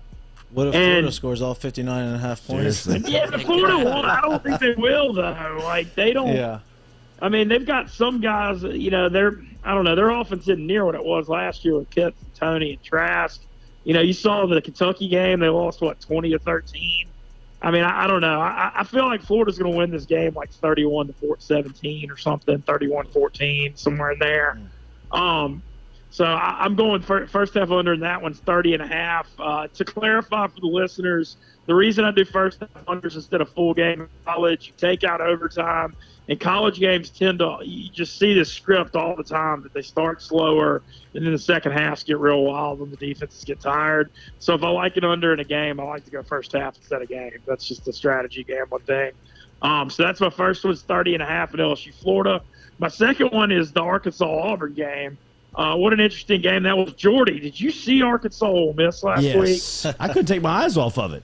Dude, it was unbelievable. I mean, that was I'm speechless even talking about it. And what was crazy was the famous 2015 game when Hunter Henry had the 4th and 25. Yeah. Arkansas won that game 53-52, and if Arkansas gets the 2-point conversion, they would have won this one 53-52. Wow. And in that game, Ole Miss stopped the 2-point conversion and got a face mask. And in this game, Ole Miss stopped the 2-point conversion. There was a flag on the field, and I almost had like a panic attack flashing back. But it turned out Collins, I was about to say it was the Alex Collins pitch back. 4th and 16. And he didn't realize 4th and 25, man. Oh, It was 4th and 25. And he didn't know that he had gotten the first down and pitches it again. It was just that one. See, that one's tough because Ole Miss had won an SEC title in my lifetime. The last one was in the 60s. And that year, Ole Miss was had the tiebreaker on Bama. They beat Bama. And so that was the year they had a chance to win it. And so that was how they lost it. So that was always going to be a little tough. But yeah, it was great. And I'll say this too. as an Ole Miss fan, like, Ole Miss always blows those really close, Yes. heartbreaking games. I didn't thought know about how that. to feel after they won one. I thought about that. I literally didn't even know how to feel. What did you think? Did you think that they were gonna lose? Like after they scored Yeah, with I 1 thought they second were left, gonna you thought that no way we stop them. Hell yeah, I thought we were going to lose. You see our defense was stopping the whole game. And honestly, Arkansas, Kendall Brown is such a great offensive coordinator. Yeah. I don't know if there was a bust. They should go for 2 at the end, but the play call was atrocious. Terrible. It was the worst play call of the day. All they had to do was run a read option. We weren't stopping it. So we talked about Whatever it. you saw Jalen Hurts do last night, that's what they should have done for that first touchdown they scored. Give him the option and run it or take it in. Yeah, I don't know, but I was thrilled to just get that win. And now the next Ole Miss head to Tennessee. Good God, this one's going to be wild. But I'll finish these picks. So under 27.5 first half, Auburn, Arkansas, 11 a.m. game. Auburn's got a much better run defense than Ole Miss. Auburn's offense, we don't know the deal. They scored 20 points. Must be a really good effort from them. They just aren't great on offense. So I think that's going to be a lower scoring physical game. And the third first half under is the Alabama-Mississippi State.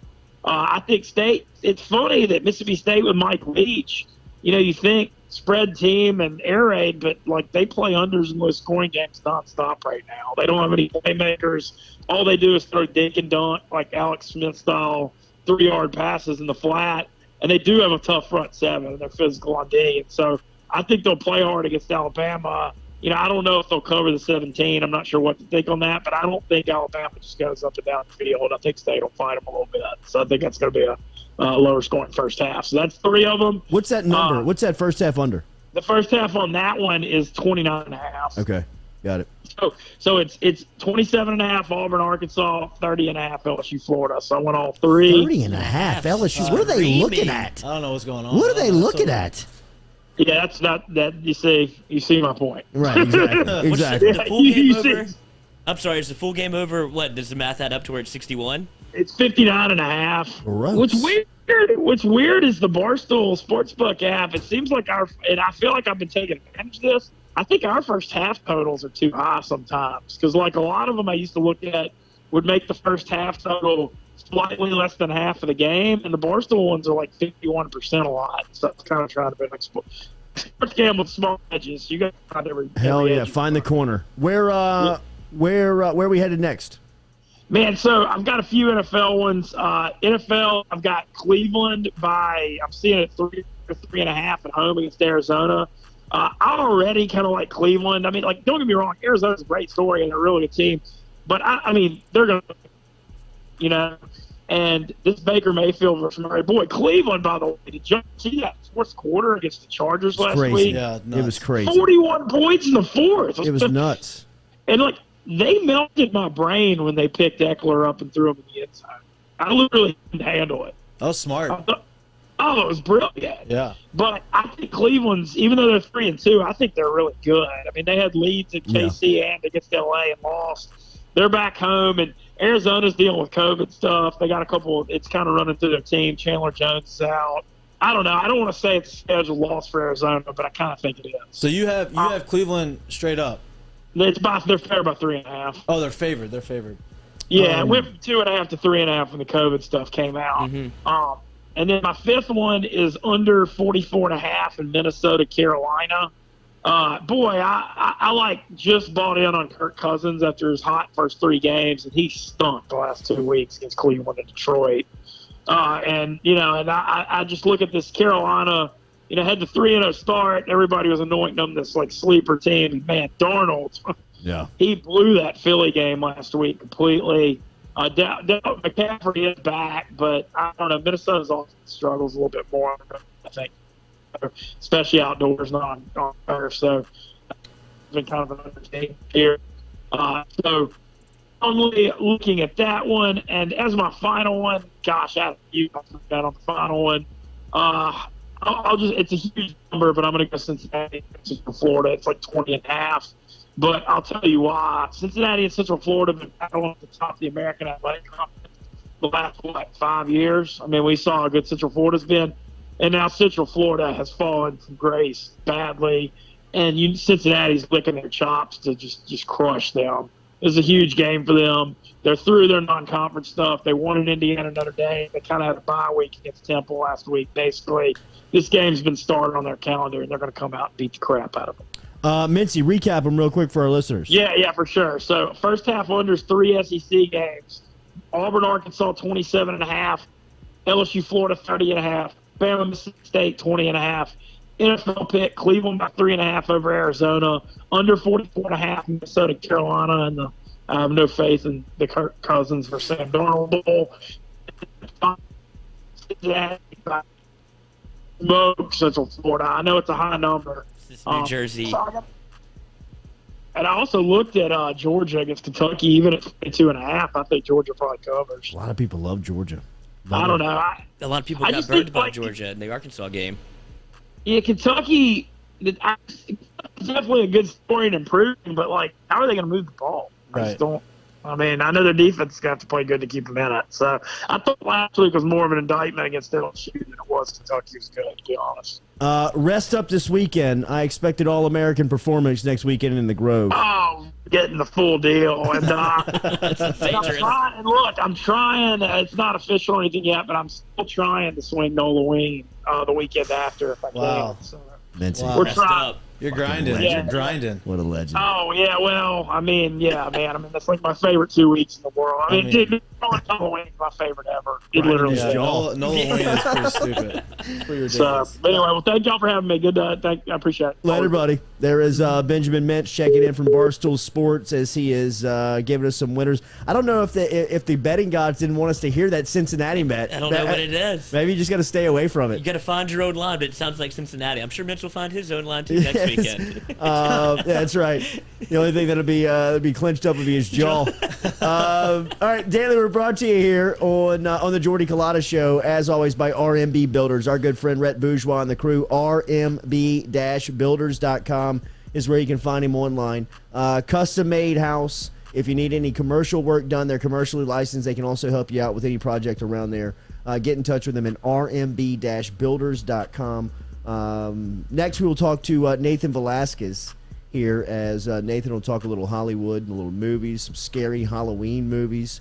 You like scary movies, bro? Hate scary movies. Okay, I'm with you. My wife loves scary movies. She wants to go. She wants to go spend the night at Myrtle Plantation. Mikey, I said nope. You know what you should do that. You should send a message. Send her down there by herself. Yeah, you would be scared. Perfect. I think she would like that. She would. I don't know. I can't. She tricked me one time on a movie. I don't do demon Yes. demonic. Why? Why are we going to choose to do this? I don't know. Especially as a baseball player, I need all the good Yes. feng shui coming I can my way. watch Strangers. I know it's scary, but I can watch that because I can do thrillers. Horror, no. What's scary? To me, Silence of the Lambs was. Yeah, I don't like. Was that scary to you? It was scary. Like the Candyman. I thought it was awesome. I don't want the. It wasn't awesome. No, don't even say it more than one more time, dude. I did that when I was younger. Watched when I was younger. Didn't like that. Didn't like. I don't. You're like a Halloween guy, Jason. I don't mind Halloween. Stuff like that. I like Halloween, but it's just man, just it's the supernatural stuff. I can't do. Stuff that I feel like could really happen. Yeah. If someone's trying to kill me, I could kill them first. I can deal with that. You know what I mean? But I'm not gonna kill the devil and I don't want to get.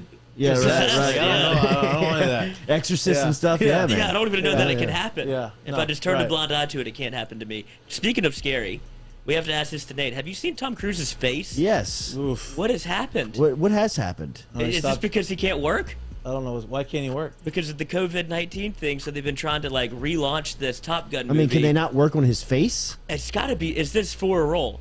We have to ask Nate because he looks bizarre. It could be for a role. Who knows? It has to be. Yeah, it's tough. Maybe he's bulking. Yeah, maybe he's allergic is he just aging? Maybe he's just. No. I mean, he's been aging. He hasn't aged in. I know. 10, That's what I'm years. saying. All these rich people, they're all They don't pumped do up. that to Saban looks younger now than he did when he took the LSU job. Money, dude. It's Money's the it's the glow money. up. It's the money. I think he's doing this on purpose for something. He was very public at the Yankees game, or to go out like that, and he knows that people are going to talk about his face. So it has to be for a role. You're right. Celebrities wouldn't go out if they knew he was all pumped up. If he was like, man, I don't look like he was myself. conscientious about it. Right, right. So I think it might be a little slight tease. Acting is hard. People look at it oh, I can act, but then you look at it and you're like, no, they're not in it's not like a normal like. They have cameras around them, and they have to do this one scene. So you have to act like you're in the middle of, and then you got to gain a bunch of weight, or lose a bunch of weight, or do a bunch of drugs. Do a bunch of. I'm like, that's the easy part. What are you talking about? Like, it's just. I understand why some actors and celebrities are a little different. Well, you could get me all yoked up in whatever they do to get me like to be like a superhero, and then turn around and tell me actually we need you to like gain 85 pounds and be fat. Like if you get me like this, you've got a superhero forever. I can't go on both sides of the spectrum. I'd want to be like, if you get me all jacked up for one role, like I'd pigeonhole me to that role. No exactly. Doubt about it. I'm Superman forever. Brad Pitt Fight Club. Yes. You know what I mean? Look like, at me. what you need? Who are the twins from Australia? The Hans and Franz? No. The brother. The Hemsworth. The Hemsworths. Yes. Hey, dude, if Thor's my role, I'm Thor. Right. I don't care. And that's it. I'm not gaining weight or losing weight. Like, I want to be a stud. Who was it that we saw the pictures of a couple of Brandon Fraser? Yeah. Brendan. Crazy word. Well, he was in The Mummy, and he was in George of the Jungle. He was ripped, and now he looks like he swallowed a pill. That he looks like he's in Willy Wonka when that woman turns blue. That child. You could roll him around if you wanted. Oh man. But still, people love him. Yeah. He's good, great great actor. One of the all-time nice guys. Yeah. Barstool did a little like a blog on it, like one of like the nice guys. Now here's a take. What do y'all got on Nicolas Cage? Love him. I don't know if I like him or not like him. Are you asking if he's a good actor or not, or if you enjoy him? Yeah, I think I'd want to hang out with him. Like, yeah, is he a good actor? But he's been in good movies. Right, and there's roles that he plays that are good. Like Ghost Rider's not great. No, it's terrible. The sex scene in that movie is an all-time sex scene where he's having sex with this girl, drinking whiskey out the bottle, and then a guy comes in, he rolls her over, poop, shoots him in the head. It's like, this is so Nick Cage. Right. Is the deal that he's so in debt that he's just making every movie that gets presented to him? Is he in debt? Yeah, humongous amount of debt. I think he like owns a Tyrant, like he owns like stupid stuff, like Tyrannosaurus Rex. Stuff. Oh, I know, you know what I mean? That. Oh, yeah, he's working paycheck to paycheck. I think he bought a $20 million house in New Orleans with never seeing it. And he foreclosed on it. Yeah. Like he couldn't even get it back. Nathan Velasquez, good morning. How are you?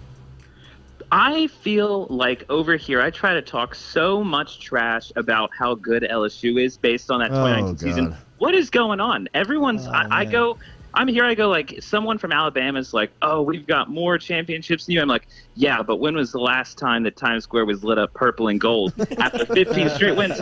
Well, and the thing, like that's the thing, that I'm not huge into football, but I can talk trash, and I was there whenever that season happened.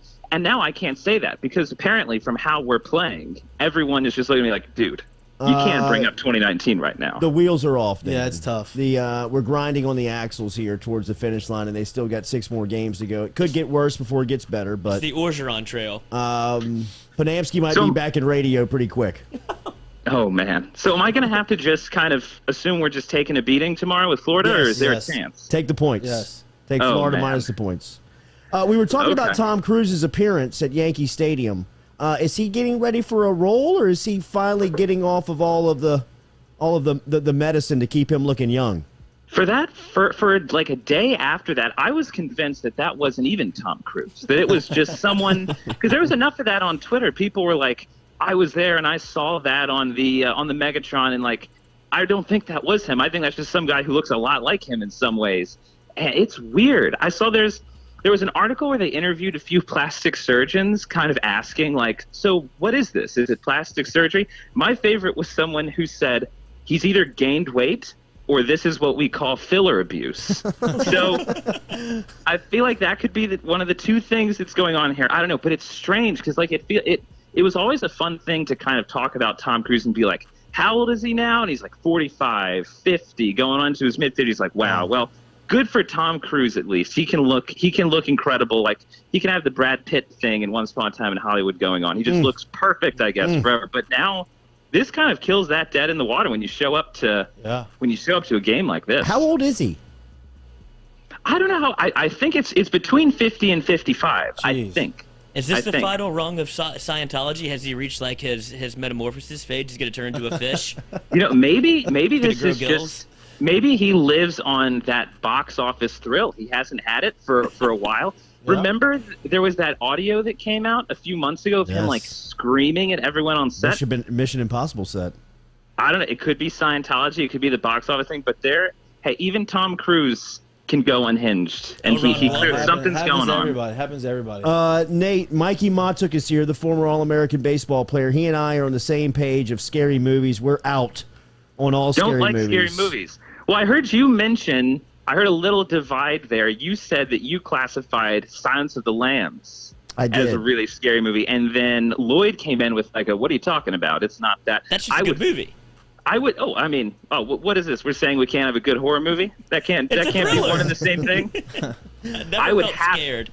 I don't know. The more that I watch Silence of the Lambs, it usually feels like it turns into more of a horror movie. Like that last scene when she goes into the house, with the night vision goggles. He's got the goggles on. Oh, it's so good. And you see his hand coming into her, when her back is turned.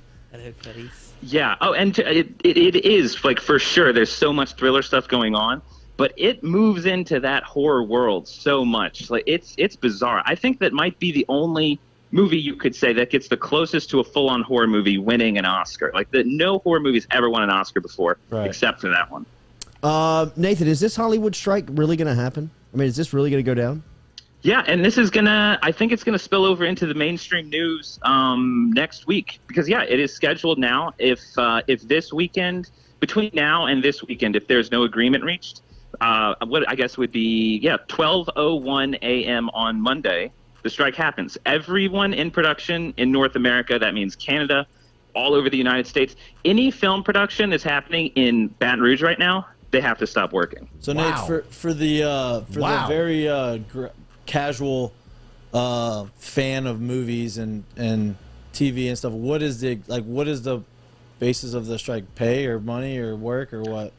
It's pretty much hours of work expected. Hours of work expected are between 16 and 19 hours.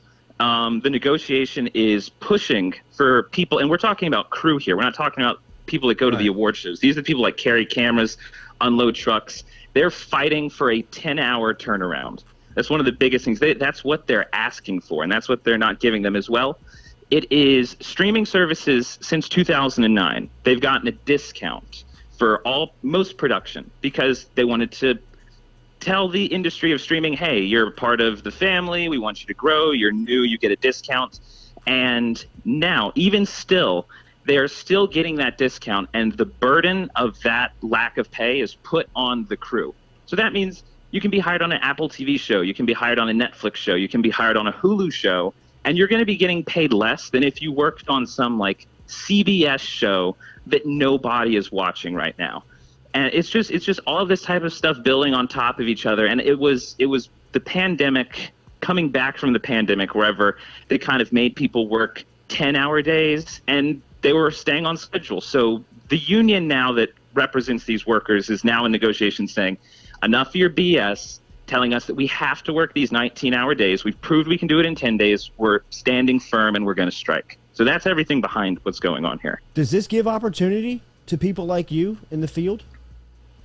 It gives opportunity for independent voices for sure. For anyone that if this doesn't go through, if there's a deal reached that does not make people happy, and I think that's going to be the biggest thing going forward. If they reach a deal that pisses people off, people are going to start leaving the film industry either for totally different careers, or they're going to see, what does New Jersey look like? What does New York look like? What does Atlanta look like? Let's not put all of our eggs in the West Coast basket.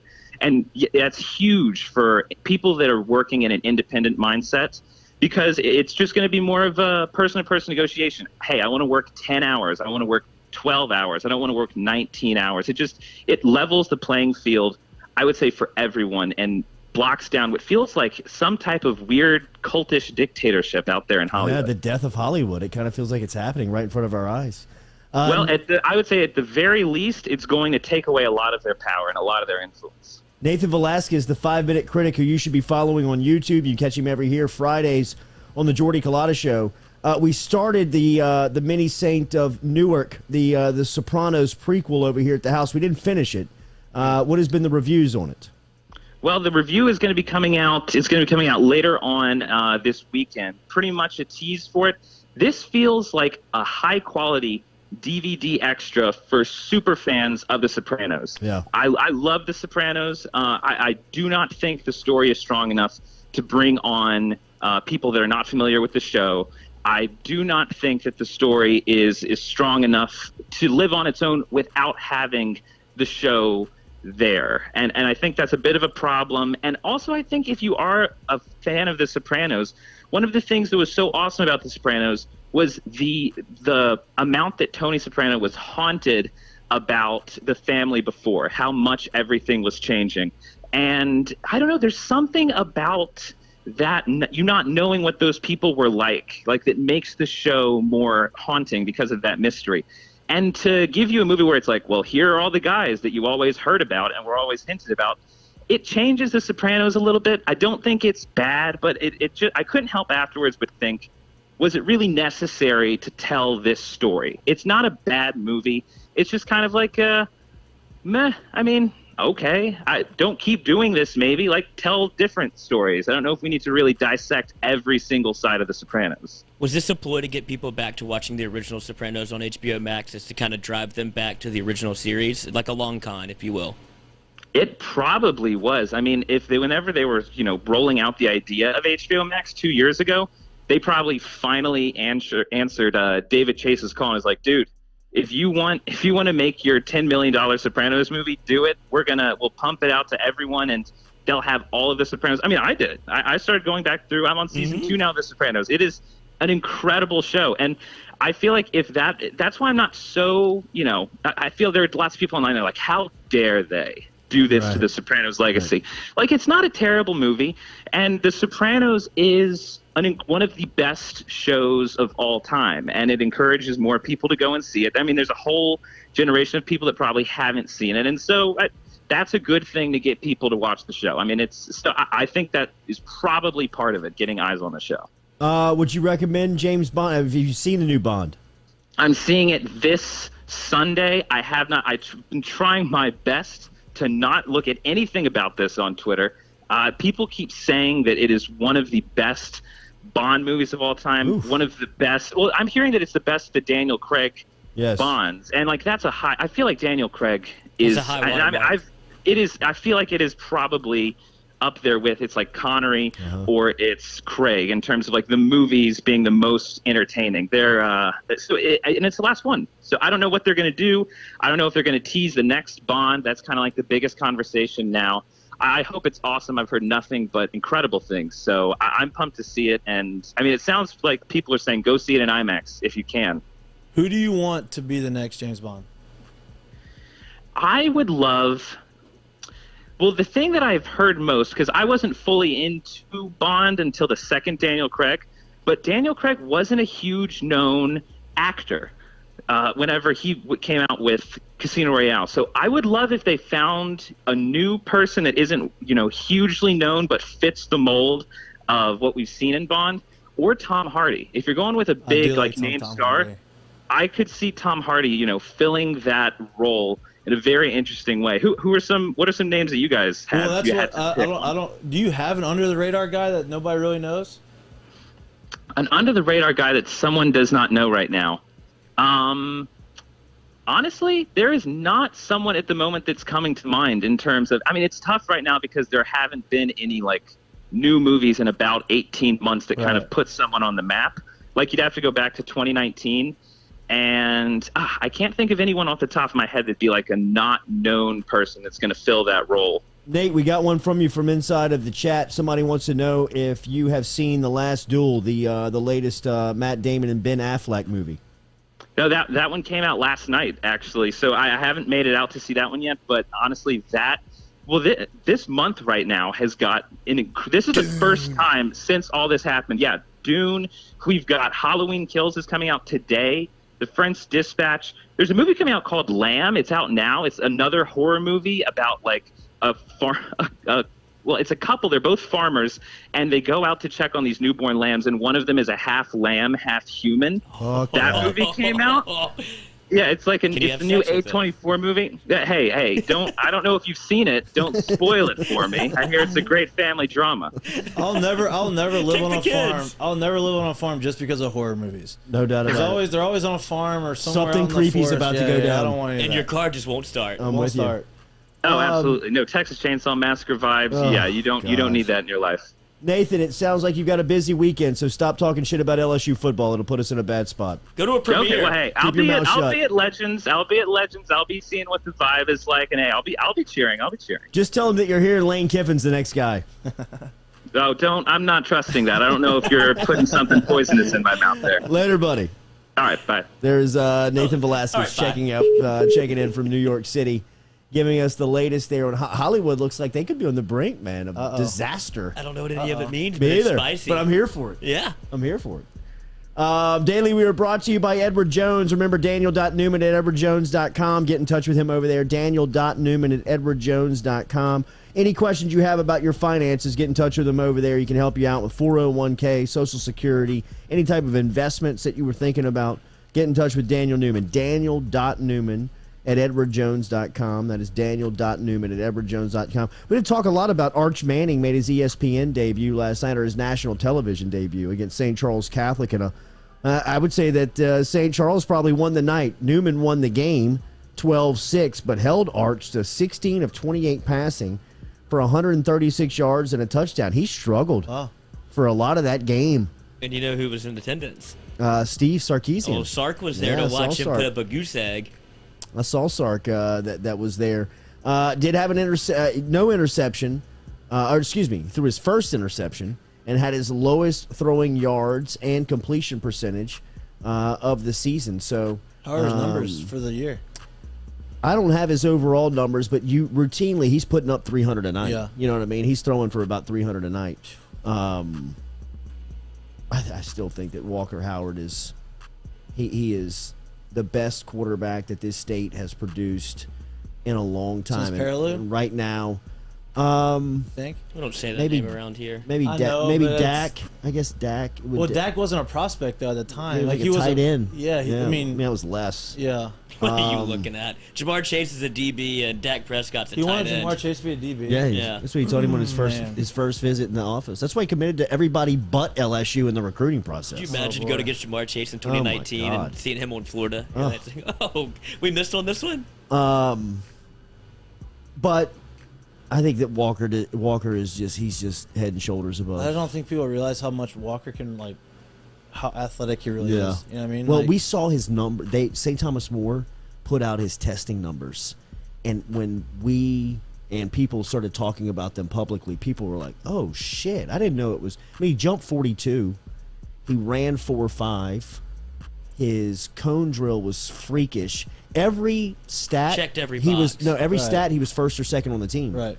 And when we had him on, we were like, "Who was number one, bro? Like, who is that cat?" It was like some young kid. But Offer. yes, but I mean, he's the best athlete on the team. Yeah, I mean they don't have him listed as a dual threat, but I mean he's The to me, he's a run dual against threat. Neville. Yeah, That right. run against Neville. I mean, Right. it broke down. I mean, he spun off one, jumped over another. Right. I mean, he just all of it on display. But it was interesting to see Walker last night. Or excuse me, it was interesting to see Arch last night. And I didn't watch the game. No, I didn't I either. just saw some of the highlights or some of the things that were happening during. I just think it's interesting because Arch has been there's been such a shadow around him. You really don't Yeah. get to see him play. He doesn't talk to people that often. And for this to be kind of his unveiling moment for, I guess, the general public, we're like, this is the guy that everybody's freaking out about? Like, I know that's not Yeah, the case. right, I know right. Arch is a 5-star, and he's going to go, week one, he's going to start wherever he goes. Yeah. But it was a bad situation for the Manning family, who has been so closeted with him, to have him I mean, they know unveiled like that they in front know of the Steve deal. Sarkisian. They know how to play the game. They know how to play the game. Remember the house we were talking about that Cage bought in New Orleans? It was the haunted La Laurie Mansion on Royal Street. There you go. There's your anniversary There it present. is. Nope, not doing it. Never saw the place. Purchased it for $20 million. Now Change has had Michael Whalen, who I guess is another actor, bought it in 2019. For how much? They don't have the purchasing price. No, I on didn't it. see my house when I bought my house. Really? I was gone. Where I saw it on Wifey too? FaceTime. So that was It's a hell of a gamble, bro. Get ready. That's a hell of a gamble. Allie saw it. I mean, she went. So she was visiting me, and we were planning on building a house, and we ended up getting a random email from my realtor, and she was like, "Hey, this house just came on the market, same neighborhood. I think you would love it. You won't have to deal with building a house." And we had no plans on buying. We just wanted to build. And so Allie was flying home the next day. She went to see it the next day.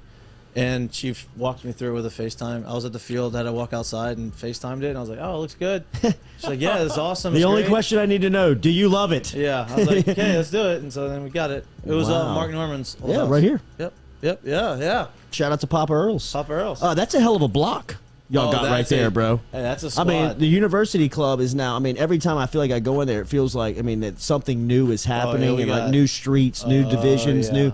But I would imagine that has got to be I mean, that's a hell of a block. The back of the neighborhood, Tiger so you Crossing. You got Dee Dee Lanois. You got BG Lanois, who's just gossiping about everybody. Oh, yeah. Dee Dee is I mean, you got Galsman, Thompson, you. Yep. So you got a pair of, I mean, big leaguers. You had Ronaldo in the back. He just moved out. Galsman just built his mansion. Okay. And then But he's still in the hood. He's still in there. Yeah, he just built it on the backside where the newer spot. And then you have Will Harris just bought. He lives in the front. He's about to build in the back. The back's where it's at. Yeah, man. I know. That's it. That's the spot. Hey, you're the former softball team with this squad. Jesus, get out there on the yard. You got people driving on golf carts, and all of a sudden it is very golf cart friendly. Oh, very golf cart friendly. Yeah. Gotta watch those kids when they get 11, 12, bro.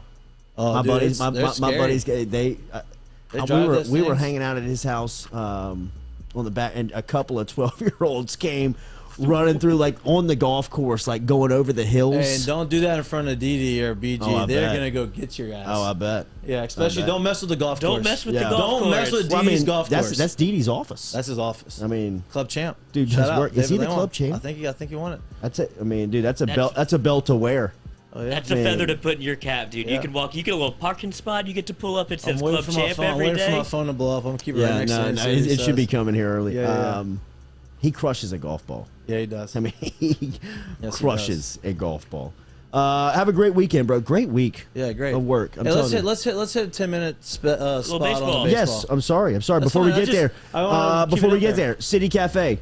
City Cafe is hiring for all positions over at City Cafe. They're on O'Neill Lane. They've been there for 100 years. Squeaky Miranda, Cody Miranda. I was in there for lunch yesterday. Great lunch specials every day. The brunch starts at 10 a.m. Shout out to the crew over at City Cafe. Last night, the Dodgers closed out that series that everybody was anticipating. Everybody couldn't wait to see. Two best records in baseball. Dodgers get past them 2-1. It was an incredible game. Yeah, it was. I thought it was interesting. The reason I want to talk about this is because, one, I was going for the Giants. Gosman, we just talked about it. My neighbor went to LSU, lives there. One of my best friends, plays for them. One of my best friends that I came up with in Tampa is their backup catcher. I'm pretty close to Evan Longoria. We camped together in Tampa. So, I had a bunch of connections there. I wanted them to win. They didn't win, but it was, they both teams had 109 wins. It was two top records in baseball. Yep. Same division. And the Giants went with, both teams are very analytically driven, right? That's how baseball's going. So they use a lot of the numbers. They do a whole, we don't want the starting pitcher to see go three times through the lineup, all these different things, right? Well, they the Giants ace is Logan Webb, 24-year-old. He was a guy who he used to be they call it like a vertical guy, right? So he used to throw with fastballs that had ride, and he would throw a breaking ball, had a pretty good breaking ball. They decided to change it and make it more of like an old school, hey, you're going to throw super sinkers with a nasty slider. And he has been absolutely shoving all year.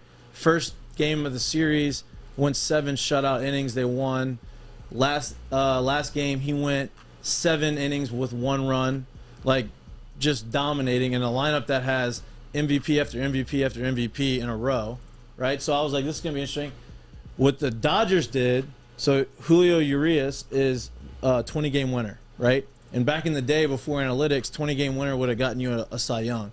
Now they don't really care about wins and losses anymore. They care about, your ERA, your WHIP, all of those other, your FIP, all these things. Seriously. Yeah. So I couldn't even tell you what they stand for. I know what they are. I just don't know. Which one do you care about? dingers. So whip, I like whip and Phipps, but whip is like basically how many people reach base an inning. Okay. So if this guy's whip is a 1 or under 1, that means he's giving up, on average, one person reaches base an inning, which is like elite. You know, you don't want, obviously, the more people that don't get on base, the better it is. So he's been nasty. Well, Urias, 20-game winner. They win all of his games. He didn't start. What they did was they went with the whole opener deal, right? And there's a reasons why you do it. I think they did it because Urias is a lefty. You know, the Giants were going to load the lineup up with righties. So his thought process was, we're going to have Knebel, who's their 7th, 8th inning guy, who's nasty. He used to be the closer for the Brewers. We're going to have him open. So now let's just say the Giants want to counter and say, no, we're gonna stack our lineups with lefties because we want to face Knebel's going to throw for the first inning or two or whatever. Well, then the minute he comes out, Urias comes in. Now he's facing all lefties, right? So they flipped. Giants didn't do that. Wow. They kept their righties in the lineup. They kept Darren Ruff was hitting second. He rakes Urias. So what they did was they started Knebel. He went through the inning, pitched well. After Knebel, they went with Gratterall, right? And I know it's just, we're South Louisiana's football season, I get it, but I'm going to geek out a little bit about this guy was throwing 103-mile-an-hour sinkers, and then he was throwing 94, 95-mile-an-hour sliders. Oh my God! Like, I'm talking about balls were moving, they were going straight, and they're ending up at your shins. Like, they weren't just running on the same plane, like they were falling off the table, right? So then you go that. So then he throws, he gets out the inning, he gets out his 1 inning. I think he threw 1, and then you put Urias in. So now what you did was you put your starter in. Right, so he's coming in the 3rd inning. Now your starter needs to get through the 3, 4, 5, 6. So he needs to get you to the 8th inning. So now he's a 5-inning game for the starter. So now he's going to face the guys twice. He's going to get to the 8th inning, and then you have your 8th and 9th inning guys who are nasty. And that's what actually, take that back. Your 8th inning guy was Trinan was 7th, and then you put their closer in the 8th, and then they closed the game out with Max Scherzer. So Max Scherzer had his bullpen day. Yeah, I saw Scherzer was like celebrating. And I'm like, he closed it out. So Scherzer closed it out. He got the first guy. The first guy almost got a knock. Second guy got an error, and then controversy. Can't have baseball absolutely without controversy, especially on this stage, right? And I mean, dude, you had an unbelievable game. There was no controversy all series really with the umpires. There was pitch. It was a old school pitcher's duel, and then all of a sudden you got 2 outs, 0-2 count. I know the likelihood of him getting a hit off of Scherzer is probably not high, but you've got to let the player decide that. And he check swung, and he did not go. It wasn't close. And first base umpire, no hesitation, banged him, walked off the field like he was all cocky and happy, like they're here to made the see right me. call. Yeah, like it was the ump show. Gave the fist and then walked it off, and then. Now Ron Darling's like, oh no. I'm like, no. And I'm sitting in bed, oh no. Allie is next to me, oh no. Wow. You know, like, oh my God. And so then they show the side angle, which it's hard to see from the front. You see the side, I'm like, man, he wasn't close. You can't review that? You can't, it's not reviewable, right? It's very baseball. And I'm like, man, you ended the this best team series. season, the season of a team on a check swing that, like, bro. you just if there's any question, just say no. Yes. Just especially Let's on see this another pitch. stage. Yeah. I don't want Right that smoke here, at first right base. now. I mean, Right here, right now, Oh my you're God, gonna do I felt this? so bad for the guy. The guy's a good guy. Wilmer Flores is a good person. Like How long is that off season for the Giants? I mean, honestly, like, they exceeded expectations going into the year. Nobody thought they were going to be this. I mean, that's tough, man, especially because, like, you're playing probably the best team in baseball. Y'all are probably the 2 best teams in baseball, and you had them. I mean, it was 1-1, and they ended up scoring a run in the top of the 9th. The Dodgers scored a run in the top of the 9th, and then you have a chance. You have a guy on base, the winning runs at the plate, and a check swing, man. I mean, like, yeah, the odds aren't in your favor, 0-2, 1-2, but, like, hey, man, he can hang a slider, and he could hit a double and down the line, and it's a tie game.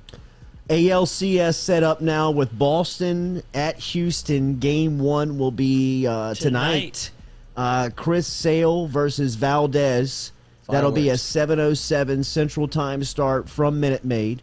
And then you'll get game one of the NLCS of Los Angeles traveling across the country to Atlanta to face the Braves. That'll be game one. Will start on Saturday. That'll be tomorrow. Yeah. For a 7:07 start. Game two of Houston and Boston tomorrow at 3:00. I mean, this thing's going to be moving pretty Yeah, quick. they don't take any time. What a great FU for Houston on a victory lap if they can close this thing out. That's gonna be a fun. If you're a casual baseball fan and you don't like and you want to see offense, I would tune in to the Boston Houston series. Like, their offenses are really good. They both like to hit homers, and honestly, you have a lot of personality on both teams. You have Kike Hernandez in center field. He's been around with the Dodgers, and he's clutch as it comes in the postseason. He's super charismatic and he's fun to watch play. And then you obviously have Fenway Park, and then you have the whole Astros storyline, and you got Bregman and Correa and all those guys. So it's gonna be a fun series, offensive series. And then as far as the other series, Braves have kind of got that feel like you. Yeah, they lost a bunch of guys. They had three of their top players hurt. Okay, well, I say three. Two of their top players are hurt, and then Ozuna has a domestic violence. He's been suspended all year. But I mean, Acuna is one of the best young players in baseball. And then you have their pitcher. I'm not even trying to pronounce his last name. I always butcher it, but he's really, really nasty, and he's been hurt. So, but they've figured out. They've pieced it together. Trade deadline, they went and basically traded and got a whole new outfield, and they're in the NLCS. Made a run. Yeah. Would you say that the Dodgers doing what they did last night with their pitching rotation means that they're not really that worried about the Braves? They knew that they had to beat. They thought that the this is more the championship series. The Giants were this is the team we have to beat, and we can kind of move Max Scherzer down the line because we feel good in a 7-game series against the Braves. So yes, but I think Max Scherzer still may start game one. He's a wild man. Well, that was his bullpen day. So Okay. a lot of guys what would happen is he had to throw a bullpen that day anyway. Regardless. And that's full speed? Yeah, so when you throw bullpens, obviously you don't have the adrenaline of the game, but you're letting it eat a little bit. You're working on pitches, you're attacking the bullpen as if it would be a game.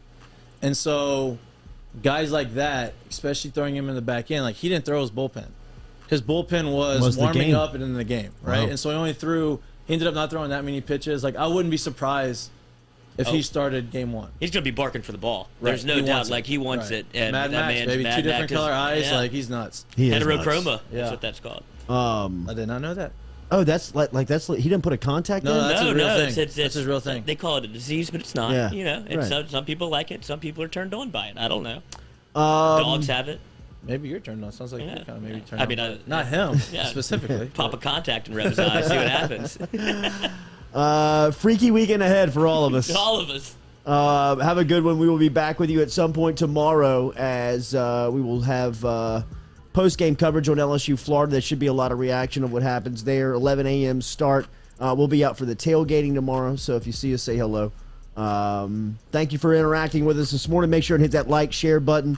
To Mahtook, he'll be breaking down the AL and NLCS for us all next week. It's good to have him on set as it's been a good week of work. Yeah, it's been great. Thanks for having me. Absolutely. We'll signing off. We'll talk to you next. We'll talk to you tomorrow. Go Chevrolet, driving us home. GEAUX Chevrolet.com. Hey, boy.